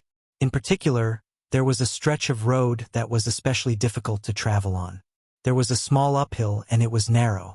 At most, it could only allow a carriage or an ox cart to pass.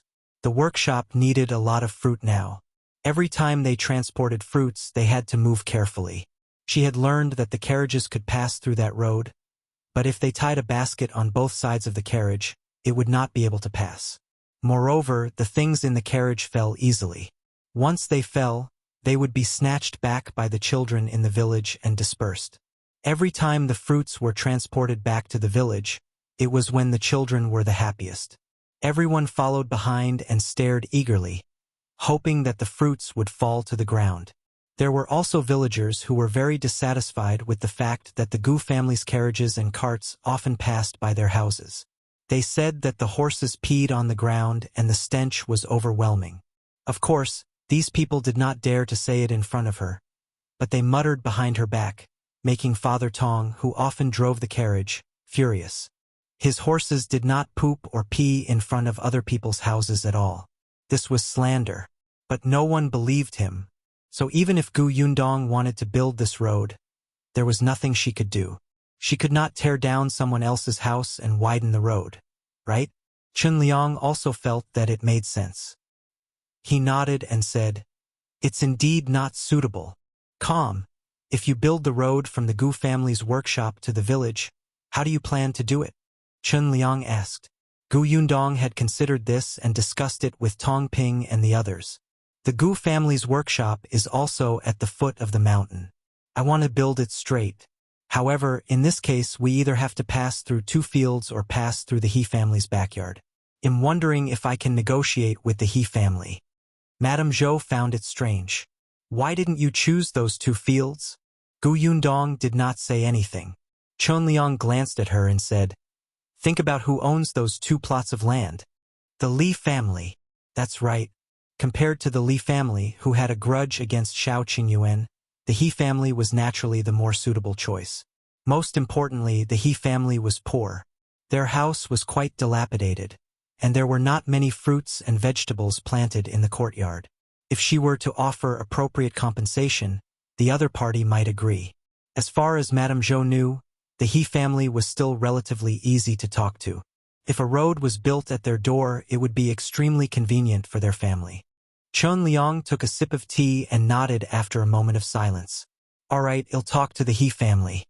Although you said that the road is built for the convenience of the Gu family's workshop, it's also a great kindness to the village. It's beneficial to Yongfu village. The village has to come up with some rules. When this road was built, it would be convenient for the Gu family. However, the days in Yongfu village were getting better and better. In the future, there would definitely be more and more families with carriages and ox carts. Even Chen Liang had been thinking of buying a mule cart some time ago.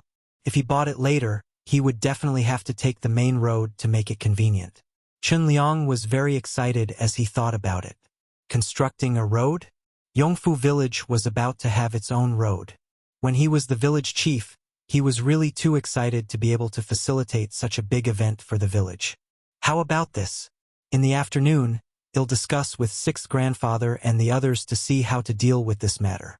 You come too, and everyone will come up with ideas. Also, building the road is a huge matter. After we've discussed it, I still have to go to town and talk to the mayor." Gu Yundong nodded. "Of course. You can't just build a road so rashly." Chen Liang paused and suddenly remembered that she had bought several foundations yesterday. If you find any errors, ads pop up, ads redirect, broken links, non-standard content, etc., please let us know. Report so we can fix it as soon as possible.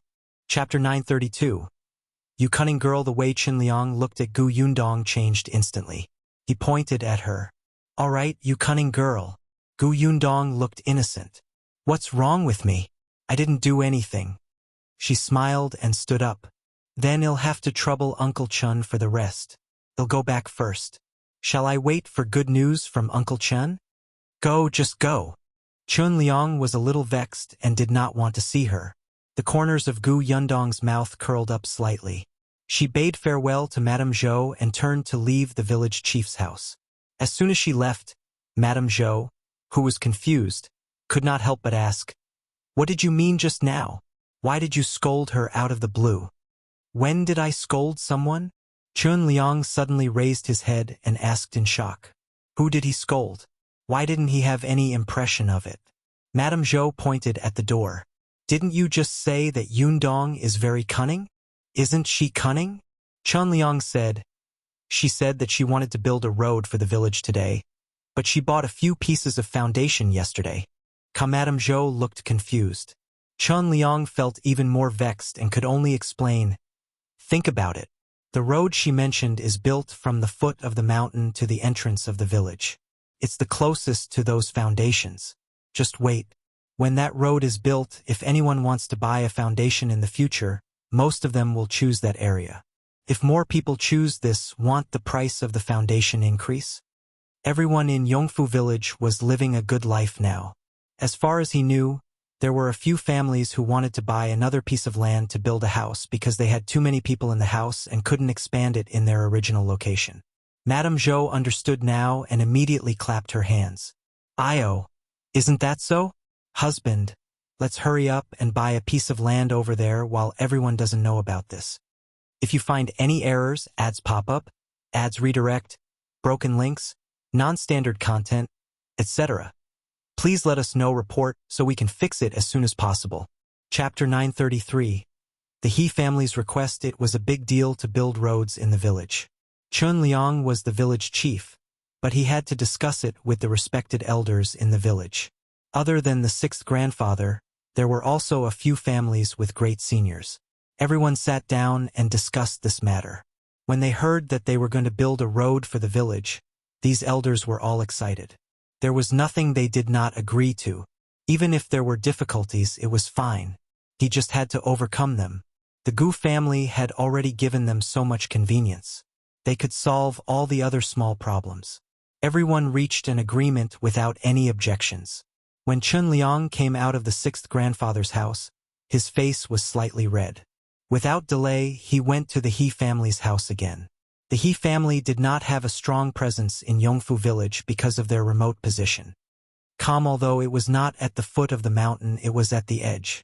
There was a large field behind the house, so it was inconvenient to go out. There were a total of 4 members of the He family.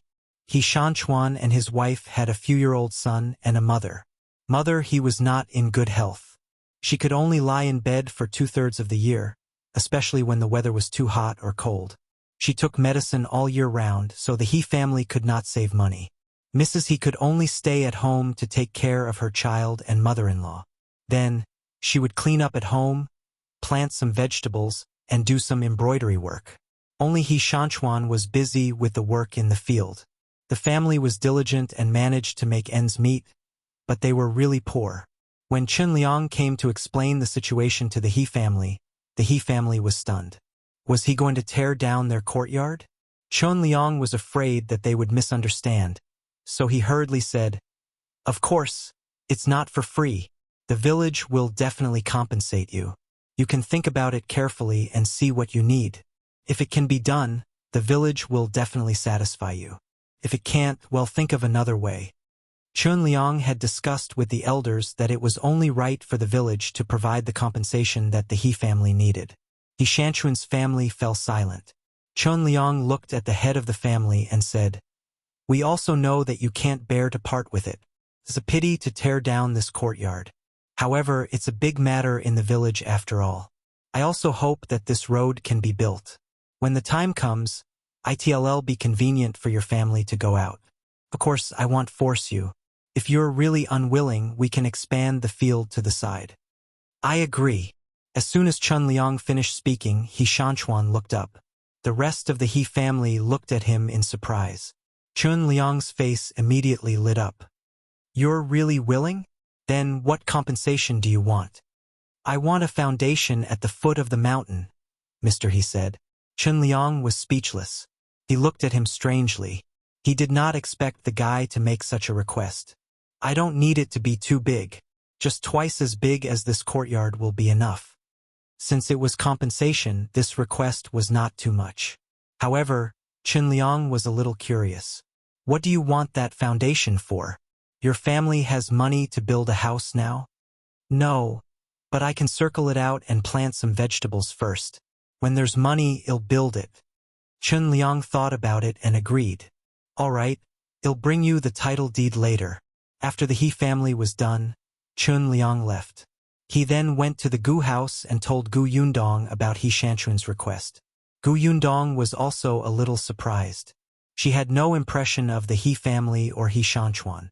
If she had not encountered this incident during the road construction and specially asked Tong'in, she would not have known that there was such a family in Yongfu village. If you find any errors, ads pop up, ads redirect, broken links, non-standard content, etc. Please let us know report so we can fix it as soon as possible. Chapter 934. The Gu family's benevolence, however, He Shanchuan's request was not too much. Liang had already settled the only difficult matter. Next, he could start building the road. The next day, Chen Liang banged on the gong and drum, gathering everyone in the village to the grain-sunning field. He stood on the steps and faced the curious and confused gazes of the villagers. He coughed lightly and said, "I've gathered everyone here today to announce something. What's the matter? So early in the morning. I'm freezing to death." Chen Liang glared at that person and said, "Of course it's a good thing. If you're unwilling, go back and warm yourself up." "I was just joking. Uncle, don't mind me." That person quickly changed his face. When he heard that it was a good thing, he immediately became excited and did not feel cold anymore. He urged him, "What good thing? Uncle, quickly tell me." Everyone quickly let him speak. Moreover, they realized that not only was Chen Liang, the village chief, present, but even the sixth grandfather and the other elders were present. This was strange. What kind of good thing was it that even they, who usually did not like to go out, were here? Chen Liang looked around and said loudly, "Our village is going to build a road." "What, build a road?" The audience instantly buzzed and started whispering to each other. Someone could not help but ask, "Village chief, what's going on with this road construction? Is the government doing it for our village? Who's paying?" "That's right. Do we have to send one person to work from each family? Is there any salary?" "I won't go without a salary. We have a lot of work to do." Everyone had different thoughts. In this day and age, when it came to building bridges, roads, and dams, the first thing they thought of was forced labor. The late emperor was muddle-headed and tyrannical. The people who suffered were the commoners. The current county magistrate was not bad, but the previous county magistrate was not a good person. Many people in their village died from exhaustion during forced labor. Therefore, everyone was very resistant to building roads. Chen Liang saw that the villagers' thoughts were all crooked and hurriedly said, "Everyone, calm down first. This road is not ordered by the government. It's the Gu family's benevolence. They paid to build a road for our village." The grain-sunning field was indeed silent. Everyone looked at Gu Yundong, who was standing not far from the village chief, in disbelief. The Gu family was going to pay for it? Everyone's eyes lit up. Since the Gu family was paying, it was definitely not forced labor. Wasn't that a good thing? Someone asked anxiously, "Gu girl, how do we build this road? Can we build it at our door?" "Let me tell you, the road outside our house is full of potholes. When it rains, if we step on it, half of our shoes will sink in." Gu Yundong glanced at that person. "Oh, wasn't she the auntie who said that Gu Yundong's carriages passed by their house to poop and pee? You really have the cheek to say that." However, before she could say anything, someone immediately replied, "What's there to build at your door? Didn't you hear what the village chief said? We're going to build a wide road. The path in front of your place is so narrow. How can it be considered a road? Unless your house is torn down." "Why not? Our family's path can still allow the carriage to pass. The Gu family's girl's carriage often passes by our door. Our family's road is the main road of the village. It has to be done." As she spoke, she became a little smug. "Gu girl, since you're so generous and benevolent, why don't you tidy up the outer wall of our house while you're building the road?" Chen Liang frowned and regretted what he said just now. If you find any errors, ads pop up, ads redirect, broken links, non-standard content, etc., please let us know report so we can fix it as soon as possible. Chapter 935. No. Unrighteous Gu Yundong and Chen Liang looked at each other before walking up the stairs. The moment she went up, it was instantly quiet below. Then, everybody heard her clear voice. "The road I want to build is indeed a main road. At the very least, it can accommodate 2 carriages to pass through at the same time. Therefore, it won't be fixed on the original road. It will be a new one from the foot of the mountain to the village entrance." Everyone was stunned. A new one? Someone was dissatisfied. The road from the foot of the mountain to the entrance of the village had nothing to do with them. They didn't pass by there when they left the village. Some people quickly realized that the Gu family's house was at the foot of the mountain. Wasn't this convenient for her family? What kind of benevolence was this? Gu Yundong listened to them. On the other hand, Chen Liang's forehead was covered in sweat. Damn it, he had been too full of himself just now. Unintentionally, he had set up a trap the Gu girl. Gu Yundong, on the other hand, was very calm. She knew Chen Liang's intentions. He wanted her to have a good reputation and increase her prestige. Gu Yundong appreciated Chen Liang's kindness, but her thoughts were different from Chen Liang's. She did not need such prestige. In fact, such a reputation was a burden to her. Others would think that she had done a good deed and accept it as a matter of course. In the future, they would use other things to kidnap her morally. It was better to make everything clear. In any case, those who were smart would naturally be grateful to her when they experienced the benefits of the main road in the future. Those who wanted to take advantage of you and felt that you had not given them enough benefits would only push their luck and use your benevolence label to restrain you. Once you were a little unbenevolent, it would be wrong. Hence, she made it very clear. Since I'm the one paying to build the road, I'll naturally decide where it will be built. If I pay and work to build the road myself and someone says that my horse shouldn't take that road and dirty the road, then I'm probably a fool, right? Someone laughed out loud. Many people knew who she was referring to. The woman who had been clamoring just now was furious, but she really did not dare to argue with her in front of Gu Yundong. After all, Gu Yundong's brutal manner of attacking without any explanation was too memorable. Gu Yundong continued, I'm not afraid to make it clear. This road is built to make it more convenient to travel. Of course, I won't stop everyone from walking just because I paid to build the road. If everyone feels that it's more convenient to walk on the main road, then take the main road. If you feel that it's not time-consuming to walk on the small road, then take the small road. It's just an additional road that will make it more convenient for everyone to drive ox carts, donkey carts, and carriages in the future. Someone thought, hey, isn't that so? Our family is planning to buy an ox recently. It will definitely be comfortable to drag the cart on the main road in the future. That's true. In the past, when we were pulling the cart to transport food, we kept bumping obstacles on the village road. It was too strenuous. Then when I go to the foot of the mountain to pick up firewood in the future, won't I be able to carry it directly to the village entrance from the main road? Yundong, is the main road straight? Will it take many turns? Gu Yundong replied with a smile. No, it's just a straight road. That's great. Hey, our family is planning to buy a donkey cart. With the main road, I won't have to worry about my driving skills being bad. The discussion below was turning for the better. Although there were still some voices that made people uncomfortable, Chen Liang still heaved a sigh of relief. Gu Yundong waited for everyone to finish talking before continuing. Next, I need to hire 20 people to build the road. Anyone who is interested can sign up at the village chief's place. If you find any errors, ads pop up, ads redirect, broken links, non-standard content, etc., please let us know report so we can fix it as soon as possible.